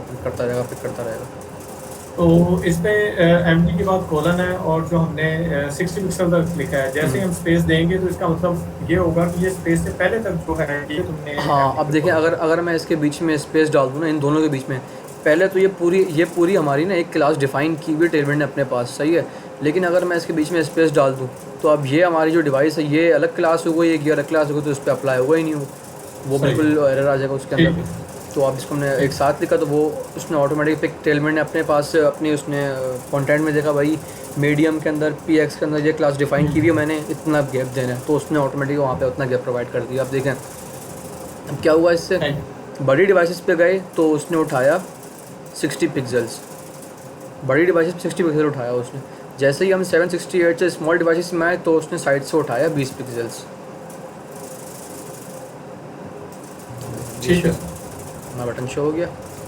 और बेसिकली हम टेलमेंट में मोबाइल फर्स्ट अप्रोच को फॉलो करेंगे जी, रिस्पॉन्सिव करते हैं मोबाइल फर्स्ट अप्रोच को हम फॉलो करेंगे। रिस्पॉन्सिव जो साथ साथ करते रहेंगे उसको। अगर मैं इसको दिखाऊं तो मैंने इसको भी रिस्पॉन्सिव किया हुआ है, लेकिन इसमें मैं हाँ बटन ऐड किया हुआ है इसमें। अच्छा, इसमें थोड़ा इशू है। हाँ, तो ये देखें अभी हम इसको सेम ऐसे बटन बनाएंगे। नेक्स्ट क्लास में अभी टाइम थोड़ा ज़्यादा हो गया है तो हम नेक्स्ट क्लास में इसकी रिस्पॉन्सिवनेस को देखेंगे और अपना हम फुटर को रेडी करेंगे और फिर ऐसे ही इंशाल्लाह हमें ये स्क्रैच से बनाना पड़ेगा ना, इसका बटन को प्रेस कर रहे हैं वो नीचे ड्रॉप डाउन आ रहा है, इसको स्क्रैच से बनाना पड़ेगा। नहीं कोई इशू है इसका, मैंने मुश्किल नहीं है। अब देखिए तरीके तो बहुत सारे हैं इसको बनाने के कि हम क्या करें कि हम जो हमारा ये वाला कंटेंट है ना सेंटर, ये वाला कंटेंट है, इसको हम हाइड कर दें। हाइड तो हुआ ऑलरेडी है, सही है। हम इसके अलावा दोबारा एक कंटेंट दोबारा से हम अपना एक डब्बा बॉक्स बनाएं और उसमें हम सारे अपने लिंक्स को रखें और उसको फिर हम इस बटन से अटैच कर दें तो वो ओपन हो जाएगा। लेकिन एक और तरीका ये है कि जो हमने कंटेंट दिया हुआ है ना इसको हम हाइड नहीं करते, इसको हमने हाइड किया हुआ है ना, अभी हाइड नहीं करते इसको। हम लोग क्या करते हैं इसको कि ये जो हमने इसको फ्लैक्स दिया हुआ है ना, इसको अगर हम कर देंगे ना ब्लॉक, तो फिर ये ब्लॉक में एक के नीचे एक आ जाएगा और फिर हम उसको स्टाइलिंग अप्लाई कर सकते हैं, चेंजेस कर सकते हैं उसके अंदर। हमें अलग से कोई बॉक्स बनाना नहीं पड़ेगा, हम सेम उसी बॉक्स को हम चेंजेस अप्लाई करेंगे। नेक्स्ट क्लास में उसको भी कवर कर लेंगे हम लोग। ठीक है सर, शुक्रिया। तो आज हमने अपना हेडर कंप्लीट कर लिया और इसमें हमारी स्टाइलिंग में अप्लाई हो रही, सारी स्टाइलिंग में अप्लाई कर दी, कम्प्लीटली रिस्पॉन्सिव भी बना दिया इसको हमने। सर इसी टेक्स्ट में ये कोड भी आप डाल दें ताकि हम कंपेयर कर लें। थोड़ा सा पीछे रह गए हम। कहाँ पे? यहीं पे मीटिंग की जो टेक्स्ट है, जो मैसेजेस हैं इसी में डाल दें ताकि यहीं से हम कॉपी कर सकें। मैं कोड तो इसका अभी क्लास के बाद पुश कर दूंगा इसको, वहाँ से आप कोड चेक कर लीजिएगा। अब देखें अगर यहाँ पे सारी क्लासेस हमें कैसे लिखी हुई आ रही हैं, फ्लेक्स जस्टिफाई बिटवीन ऐसे लिखी हुई आ रही हैं यहाँ पे क्लासेस, जो भी हमने कंटेंट लिखा है अपना। और इसके अगर हम साइड पे देखें तो ये सारी क्लासेस हमने बनाई हुई थी और उसने ऑटोमेटिकली वो क्लास पिक कर ली। भाई PY2 का मतलब है कि इसने 0.5 रैम उठानी है और इस तरीके से। अच्छा, इसका डार्क थीम का सिंटैक्स भी इसका अपना है टेलमेंट का या काफरा का जो डिफरेंट है? इसका डार्क थीम का हम चेक कर लेते हैं अभी। आज क्या थीम है वो बिल्कुल प्रोवाइड करती है। देखें डार्क मोड हमें यहाँ पे दे रही है ये देखें। तो इसको भी हम कवर करेंगे नेक्स्ट क्लास में। ये देखिए लिखा हुआ है मेरे ख्याल में डार्क, ऐसे रिफाइन करना है इसको हमने, और फिर हमें कोई एक बटन ऐड करना पड़ेगा टॉप पे जिससे हम अपनी डार्क थीम ऐड कर सकते हैं। हाँ ये तरीका दिया है ना यहाँ पे, डार्क दे सकते हैं, तो वो भी हम देखेंगे इंशाल्लाह आने वाली क्लासेज में। तो आज का जितना हमारा काम था वो तकरीबन बन चुका है। आज हमने हेडर को देखा और उसको कम्प्लीटली हमने रिस्पॉन्सिव भी किया। तो नेक्स्ट क्लास में ये वेबसाइट है जिसको हम फॉलो कर रहे हैं और इसमें ये कंपोनेंट्स बनाए हैं इसमें। नेक्स्ट क्लास में हम अपना फुटर बनाएंगे सेम ऐसा ही, और उसके बाद फिर आराम से हम कंपोनेंट्स कंप्लीट करेंगे उस पर इंशाल्लाह। एक दफ़ा कोड दिखा दीजिए, स्क्रीनशॉट लेना था। ये कोड खोल दिया मैंने आपके सामने। तो अब किसी का कोई क्वेश्चन है तो वो क्वेश्चन भी पूछ ले, फिर रिकॉर्डिंग जी चैनल पे अपलोड हो जाएगी। चैनल और कोड का भी सर गिटहब का लिंक दे दीजिएगा ग्रुप में। जी मैं हमारी हर वीडियो के डिस्क्रिप्शन में आपको लिंक मिल जाएगा। वहाँ पे हमने गिटहब का लिंक दिया हुआ होता है, वहाँ से आप हमारे कोड को उठा सकते हैं। और मैं आपको दिखाऊँ सर ये जो जिस वेबसाइट को आप फॉलो करके ये करवा रहे हैं इसका भी लिंक शेयर कर लीजिए। जी मैं वो भी मैंने हम जो व्हाट्सएप पे मैसेज चलाया था वहाँ पे हमने उस पर लिंक दी हुई है उसकी, और इसकी जो भी वीडियोज़ हैं वो यहाँ पे चैनल पे अपलोड हो जाएंगी। और गिटहब का लिंक भी हमने जितने हमने चाकरा के सेशंस किए थे उसका जो हमने कंप्लीट वेबसाइट बनाई थी उसका कोड भी मैंने यहाँ पे इसकी डिस्क्रिप्शन में दिया हुआ है, वहाँ से उसका कोड भी आप उठा सकते हैं अगर कुछ समझ में ना आए आपको। इसका कोड भी मैं अभी आज के बाद पुश कर दूँगा, कभी जैसी क्लास एंड होती है मैं इसका कोड पुश कर दूँगा और उसका लिंक जो है वो मैं आपको व्हाट्सएप पे भी शेयर कर दूँगा ग्रुप में, और मैं वीडियो के डिस्क्रिप्शन में भी कोड डाल दूँगा उसका, वहाँ से देख सकते हैं उसको। एक्सक्यूज मी, एक चीज़ क्वेश्चन थी। जी जी। तो ये बताइए कि जो हम मीडियम दे रहे हैं या स्मॉल स्क्रीन साइज़ दे रहे हैं उसके साथ आप एक स्टाइलिंग दे रहे हैं, अगर हमें मल्टीपल स्टाइलिंग देनी है तो फिर कैसे? तो मतलब को डिफाइन करना पड़ेगा बार बार मीडियम लिख के। मतलब हर स्टाइलिंग से पहले आपको मीडियम स्मॉल बिल्कुल ऐसा ही, हर स्टाइलिंग के हमें वो अप्लाई करना पड़ेगा उसको। Right, okay. तो अब यहाँ तक किसी का क्वेश्चन है तो पूछ ले। ये भाई मेरा क्वेश्चन है। जी पूछें। अच्छा, ये अभी आपने जो रिस्पॉन्सिव किया है ये सिर्फ 2 स्क्रीनों के ऊपर किया है, एक लैपटॉप की स्क्रीन के ऊपर या एक लैपटॉप की छोटी स्क्रीन के ऊपर? बिल्कुल। अच्छा, बात तो ऐसा होता है कि हमारे पास जो स्क्रीन की कैटेगरी है वो 3 होती है या 4 होती है? हाँ वो भी इसके अंदर भी वही है। अगर मैं आपको देखा ना यहाँ पे हमने अभी सिर्फ दो स्टाइलिंग अप्लाई की है, एक 768 पिक्सल्स के नीचे डिवाइसेस के लिए और एक 768 पिक्सल्स के ऊपर के डिवाइसेस के लिए। लेकिन यहाँ पे हमें 5 हमारे पास फॉर्मेट्स हैं, 5 हमारे पास रिस्पॉन्सिव डिज़ाइन जो हैं वो डिफ़ॉल्ट मिल जाते हैं हमें नेक्स्ट टेलमेंट के अपने, small, medium, large, extra large and 2XL। तो जो हम इनिशियली लिखेंगे वो 640 पिक्सल्स के नीचे के लिए अप्लाई होगा, फिर अगर हम SM के बाद जो लिखेंगे वो 640 पिक्सल्स से ऊपर के लिए अप्लाई होगा। इसी तरीके से हम लार्ज के बाद जो भी कंटेंट लिखेंगे वो 1024 पिक्सल्स के बाद की स्क्रीन के लिए अप्लाई होगा, उसके नीचे के लिए फिर अलग से जो इनिशियल है वो अप्लाई होगा उसके ऊपर। लेकिन जो मतलब हम जैसे चाकरा में करते हैं उसमें तो हम हर स्क्रीन के लिए अलग-अलग से डिफाइन करते हैं, तो यहाँ पे हम सिर्फ एक ही स्क्रीन को टारगेट करके उसी को रिस्पॉन्स। हाँ इसमें थोड़ा इसका तरीका चेंज है। इसमें जो हमने एक सिंपल प्रॉपर्टी अप्लाई की ना, पहले तो जो हमने प्रॉपर्टी अप्लाई की वो सारी स्क्रीन्स के लिए अप्लाई होगा, पहली बात तो ये। उसके बाद फिर सेकंड स्टेप हमारे पास होता है, हमने अपनी रिस्पॉन्सिव जो स्टाइल उसको डिफ़ाइन करना, अपने ब्रेक पॉइंट्स को। अगर हम लिखते हैं स्मॉल के बाद हमने लिख दिया भाई स्मॉल पैडिंग टॉप 8 पिक्सल्स, तो उससे क्या होगा, इनिशियली 2 पिक्सल्स जो हमने दिया हुआ है वो चलता आएगा। लेकिन स्मॉल स्क्रीन्स का जो भी हमारे पास 640 पिक्सल्स, जैसे ही उसने 640 पिक्सल्स क्रॉस किया उसको फिर 8 पिक्सल्स की पैडिंग मिल गई। 640 से नीचे उसको 2 पैडिंग मिली हुई है, 640 से ऊपर उसको 8 पिक्सल्स की पैडिंग मिल गई। इसी तरीके से अगर मैं मीडियम को डिफ़ाइन कर दूँ तो स्मॉल से मीडियम के बीच में 8 पिक्सल्स का डिफरेंस आ गया। मीडियम से ऊपर के स्क्रीन्स के लिए फिर हमने 10 पिक्सल जो हम ऐड करना चाह रहे हैं वो उसके स्क्रीन, मतलब ये मिनिमम विड्थ हाइट से उसको टारगेट कर रहा है। मेरे पूछने का मतलब है कि जब हम सिंपल CSS में करते हैं वहाँ पे तो ये जो ब्रेक पॉइंट है ये हम खुद डिफाइन भी करते हैं मीडिया क्वेरी में जाकर। बिल्कुल, इसमें भी ऐसी है हम ना? इसमें भी हम कर सकते हैं डिफाइन अपने इसको डिफ़ॉल्ट जो दिए हैं उसको हम चेंज कर सकते हैं। इसमें भी डिफ़ॉल्ट में चेंज कर सकते हैं कि यहाँ से यहाँ तक, मतलब जैसे एक लैपटॉप से स्क्रीन आ जाती है टैबलेट के ऊपर, और टैबलेट से आगे फिर मीडियम आ जाता है और उसके बाद फिर स्मॉल मोबाइल आ गया, स्मॉल स्क्रीन। तो यहाँ भी कर सकते हैं। ओके, ठीक हो गया। ये देखें लिखा हुआ है लर्न मोर एंड कस्टमाइज़। अभी देखें ये तरीका दिया हुआ है इन्होंने। अगर हम कस्टमाइज़ करना चाहते हैं, अपने ब्रेक पॉइंट्स चेंज करना चाहते हैं, तो आपने जाना है स्क्रीन्स में, ये कॉन्फ़िग की फाइल में जाना है। वहाँ हमने अपने वहाँ पे डिफ़ाइन कर दी। मैं डेस्कटॉप पे 1280 दिखाना चाह रहा हूँ, यहाँ पे हम अपने हिसाब से डिफ़ाइन कर सकते हैं उसको। और फिर ये हमारा ब्रेक, अगर डेस्कटॉप लिखा तो डेस्कटॉप हमारा ब्रेक पॉइंट बन गया, फिर हम इसको डिफ़ाइन करेंगे अपने पास। मतलब चाकरा की निस्बत ये तो जो रिस्पॉन्सिव है यहाँ पे काफ़ी ईजी हो जाता है मेरा ख्याल है। मतलब हाँ, बस वही है। अब किसी को वो ईजी लगता है चाकरा, किसी को टेलमेंट ईजी लग रहा होता है, तो बस यही है। क्योंकि हमारा मेन जो फोकस है वो टेलमेंट के ऊपर ही है, तो इसलिए अब हम टेलमेंट पे फोकस करने वाले हैं। अब ये हुआ ना, आपको डिफरेंस पता लग गया भाई चाकरा में क्या डिफरेंस है, टेलमेंट में क्या डिफरेंस है, चाकरा की मार्केट कम क्यों है, टेलमेंट की मार्केट ज़्यादा क्यों है। चाकरा में सिर्फ मुझे जो थोड़ा सा समझ आया कि चाकरा की निस्बत यहाँ पे थोड़ी सी कोडिंग ज़्यादा है, लेकिन एज कम्पेयर टू फैसिलिटीज़ ज़्यादा है हमारे पास। हाँ जी, फैसिलिटीज़ की ज़्यादा। बिल्कुल बिल्कुल ऐसा ही है। अच्छा, मुझे बाद में ना थोड़ा सा गाइड कर दीजिएगा। वो मैं चाकरा के साथ वेबसाइट बना रहा था, तो मुझे आइकॉन्स का अटैच करने का थोड़ा सा प्रॉब्लम आ रहा था। अगर वो थोड़ा सा मुझे गाइड करते हैं बाद में। आइकन्स अटैच करने का मतलब आइकॉन को लगाने का, जस्ट लाइक दैट हमने एक बनाई थी ना फुटर के अंदर। अगर इस वेबसाइट को फुटर दिखानी है तो हम ये फॉलो कर रहे हैं फुटर।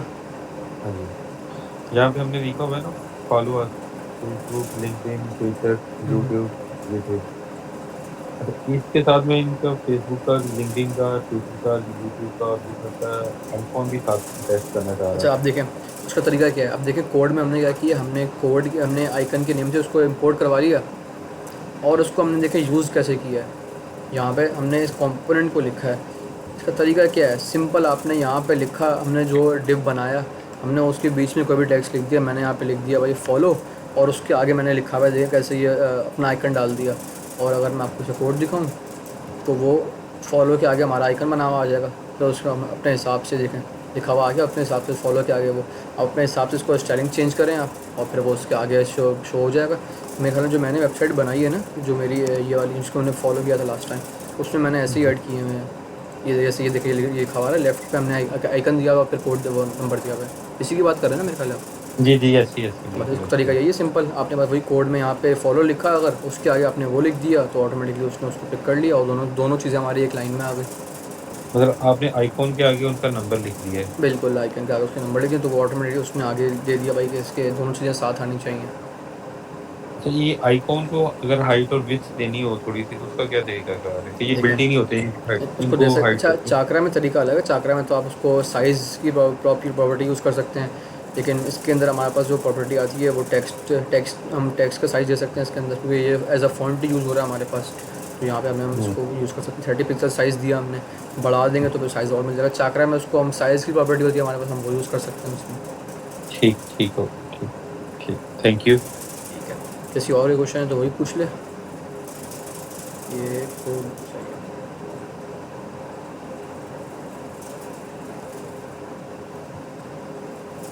किसी ने वो पूछना है?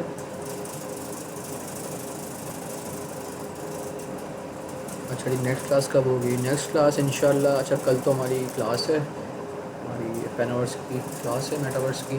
तो इंशाल्लाह नेक्स्ट क्लास हम थर्सडे को, या फिर मतलब आने वाले हम बस हमारे सेशंस कंटिन्यू चलते ही रहेंगे। ये एक दिन छोड़ के या 2 दिन छोड़ के सेशन होते रहेंगे हमारे इंशाल्लाह। ये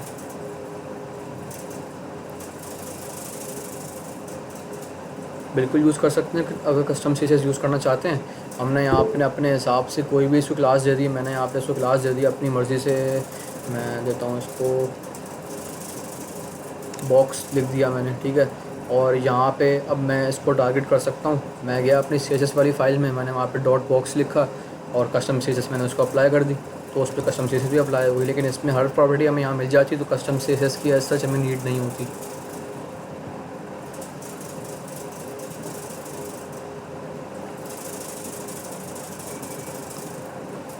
टाइप स्क्रिप्ट क्यों यूज़ करें जावा स्क्रिप्ट की, ये तो क्वेश्चन इसमें आपको पता होना चाहिए वैसे तो स्टार्ट में ही कि हम टाइप स्क्रिप्ट में हमें ज़्यादा फैसिलिटीज़ मिलती हैं। टाइप स्क्रिप्ट में हम जो भी हमारे एरर्स हैं वो हमें आज के आज मिल जाते हैं। जावा स्क्रिप्ट में ये होता है कि काफ़ी सारे एरर हमें वो शो नहीं करवाता, वो जब हम प्रोग्राम रन करते हैं उसके बाद वो एरर आते हैं। टाइप स्क्रिप्ट में आज के आज हमारे सारे जो भी एरर्स होते हैं वो शो हो रहे हैं। इसके अलावा और भी बहुत सारी वो हैं जो कि प्लस पॉइंट्स है टाइप स्क्रिप्ट के। पर अहमद भाई एक बात पूछनी थी जी जी। अभी तक जितने भी हमने वेबसाइट के प्रोजेक्ट बनाए हैं तो भाई मैप के अभी तक हमने जावास्क्रिप्ट का कोई भी फंक्शन इसमें यूज़ नहीं किया है। हमने सिर्फ हमने दो फंक्शन यूज़ किए हैं। एक हमने मैप फंक्शन यूज़ किया और दूसरा हमने वो प्रॉप यूज़ किया था जो हम हर पेज पे हमने इमेज ऐड की थी, वो जो होम पेज वाला। हाँ बस, इसके अलावा हमने कोई जावास्क्रिप्ट, अब देखें ना बगैर जावास्क्रिप्ट के भी जब इतनी अच्छी वेबसाइट बन सकती है तो वे सोचें जावास्क्रिप्ट के साथ क्या क्या काम हो सकते हैं। सही है। तो ये जो वेबसाइट हम बना रहे हैं ये आई थिंक दैट ये वेब 1.0 का ही वर्जन है। अभी 2.0 के अंदर तो नहीं एंट्री है।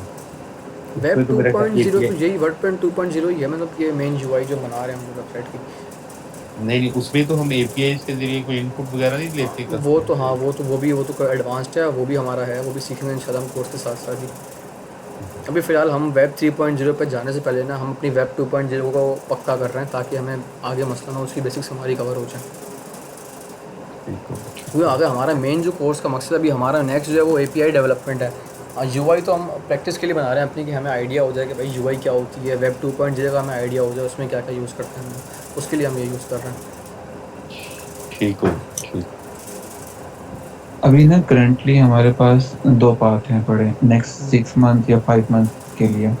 एक एपीआई डेवलपमेंट का पार्ट है, एक टेम्पलेट डेवलपमेंट का पार्ट है। कोई दोनों को परस्यू करना चाहे तो उनको कर सकता है, या किसी एक को पर्टिकुलरली फोकस करके पढ़ना चाह रहा है। जो एपीआई डेवलपमेंट की तरफ फोकस्ड होंगे वो साथ साथ कुबरनेटीज को भी मास्टर करेंगे और एडवांस जो नेटवर्किंग के कॉन्सेप्ट्स हैं बैकएंड के वो डीपली कवर करेंगे। अब देखें ना अब यहाँ तक ना, अब देखें ना सबको मिसाल दे रहा हूँ, मतलब मुझे इतना आइडिया तो है कि अब हर बंदा ऐसी वेबसाइट बना सकते है जो हमने चाकरा से बनाई थी। हर बंदा मेरे ख्याल में बना सकता है आराम से ऐसी वेबसाइट, सही है। अब आप इसी बेस पे ना फ्रीलांसिंग स्टार्ट कर दें, आप जाएँ प्लेटफॉर्म्स को समझें, अपवर्क को समझें, फाइवर को समझें, तब आपको आइडिया हो वहाँ पे आप ऑर्डर देने की कोशिश करें। मैं कहता हूँ इंशाल्लाह दाऊद भी अगर टाइम मिला तो हम अपवर्क या फाइवर का भी सेशन रख लेंगे एक, जिसमें इनको सिखा देंगे अकाउंट्स बनाना, बिडिंग करना सब सिखा देंगे। मैं कहता हूँ कि अहमद भाई जितना हो सके ना ये 3 महीने भी ये बेसिक्स कवर कर लें अच्छे से, उसके बाद ताकि स्टेपी को भी समझ लें, क्योंकि एडमिन पैनल जब तक समझ नहीं लेते और वो क्लाइंट आएगा, क्लाइंट ने अगर फुली फ्लैश वेबसाइट मांग ली और डाटाबेस वगैरह और बैकएंड की चीज़ें भी इसमें इंक्लूड हुई तो थोड़ा मसला प्रॉब्लमेटिक हो जाएगा। और फ्रंट एंड स्टार्ट करें, यूआई बनाएं बस। हाँ फ्रंट एंड के ऊपर कुछ प्रोजेक्ट्स मिलते हैं तो उसको बनाएं। पहले फिग्मा की जो है ना कुछ प्रैक्टिस अच्छे से करें ताकि क्लाइंट का अभी मेन फोकस, हाँ अभी मेन फोकस में प्रैक्टिस पे करना है भाई, मेन फोकस प्रैक्टिस है अभी हमारा, क्योंकि फिर बात खराब हो जाती है। आप थोड़ा कॉन्फिडेंस हासिल करें कि किसी भी टाइप की फिग्मा फाइल आ जाती है, फिग्मा फाइल्स को सबसे पहले फिग्मा फाइल को किस तरह से HTML CSS या टेलविंड में या चक्रा में जिस तरह से भी आप करने, देखिए वहाँ पर आपको ऐसा भी हो सकता है कि क्लाइंट बोल रहा है कि मुझे बूटस्ट्रैप के अंदर चाहिए, तो बूटस्ट्रैप के अंदर ही आपको बनाकर देनी पड़ेगी। वहाँ पर आपकी मर्जी काफ़ी हद तक नहीं चल सकती अगर क्लाइंट कह रहा है तो। सही बात, ऐसी काफ़ी सारी सिचुएशंस आ सकती हैं।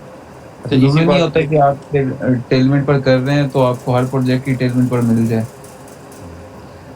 दाऊद भाई इसी बात को लेके मेरी एक सजेशन है, ये अभी हमारे साथ ना इस वक्त ग्रुप के अंदर 15 लोग हैं इंक्लूडिंग आप दोनों को निकाल कर, तो ये जैसे टेलमेंट का प्रोजेक्ट कंप्लीट हो जाता है तो ये मैं देख रहा था पिछले 1-2-3 लेक्चर से कि ये तकरीबन हम ही 15 लोग ही होते हैं, ज़्यादातर 15 से 20 लोग जो ऑनलाइन क्लास में ले रहे होते हैं लेक्चर वगैरह।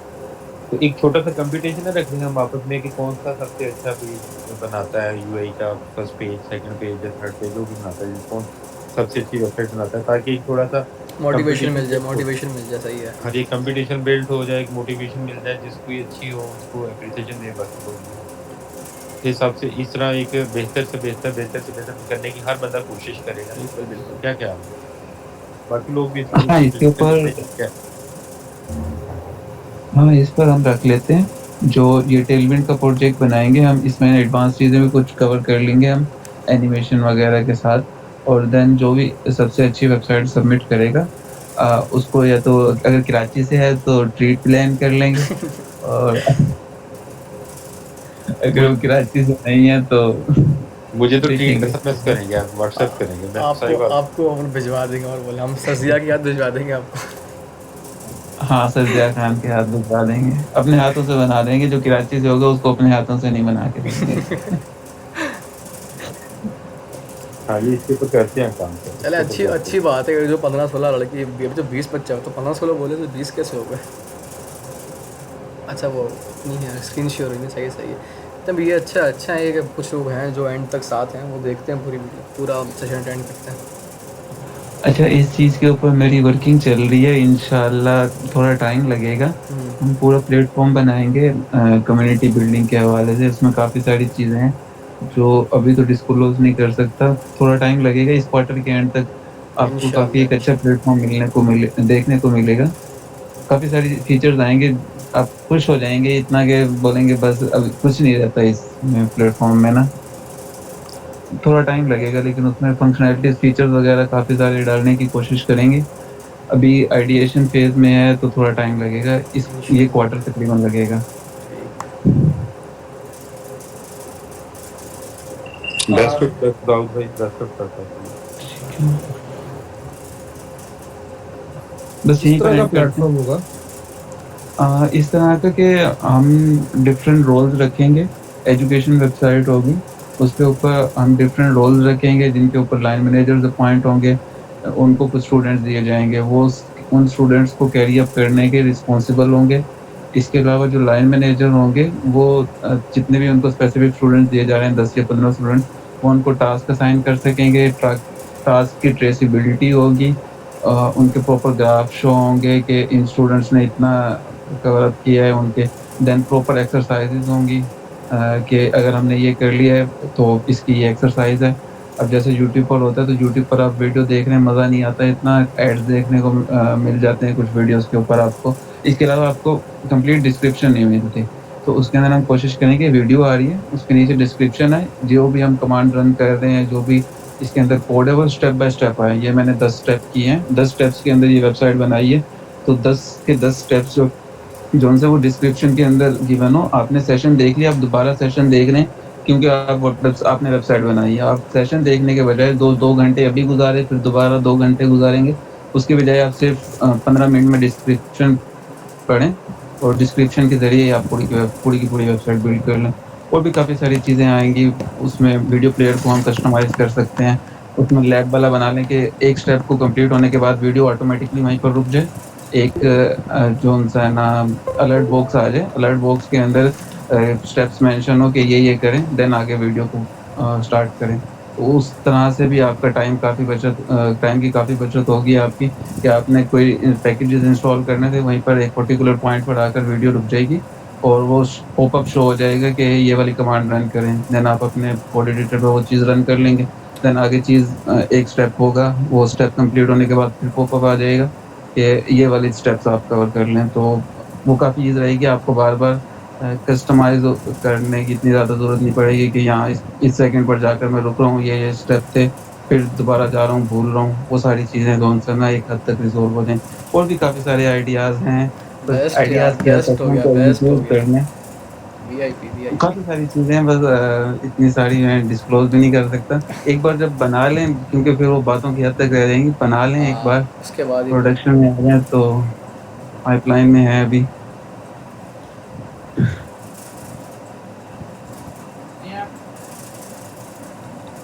फिर आज यहीं तक रखें सेशन को, फिर एंड करें। आप क्या कहते हैं? और तो किसी को कोई नहीं है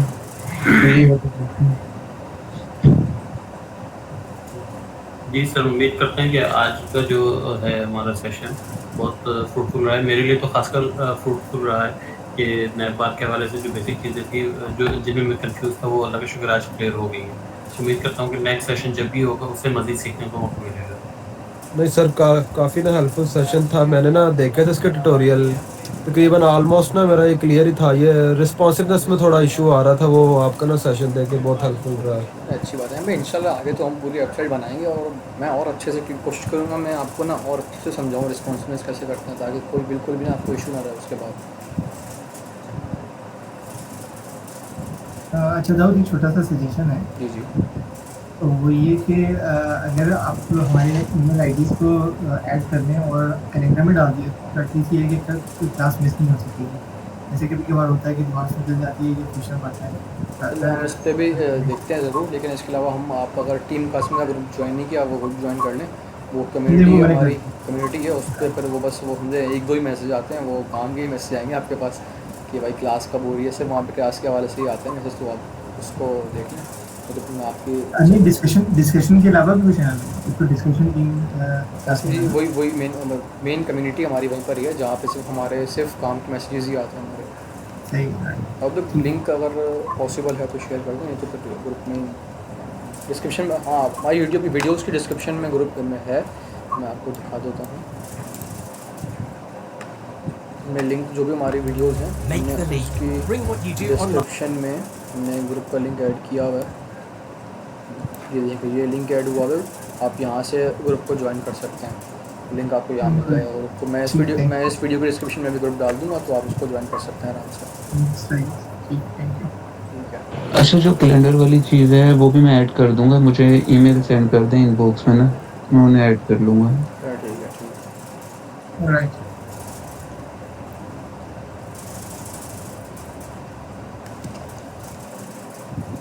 ठीक है दाऊद भाई, फिर एंड करें वीडियो यहीं पर ही? हाँ बस एंड कर दें। सही है। अल्लाह हाफिज़। अल्लाह हाफिज़। अल्लाह हाफिज़। अल्लाह हाफिज़।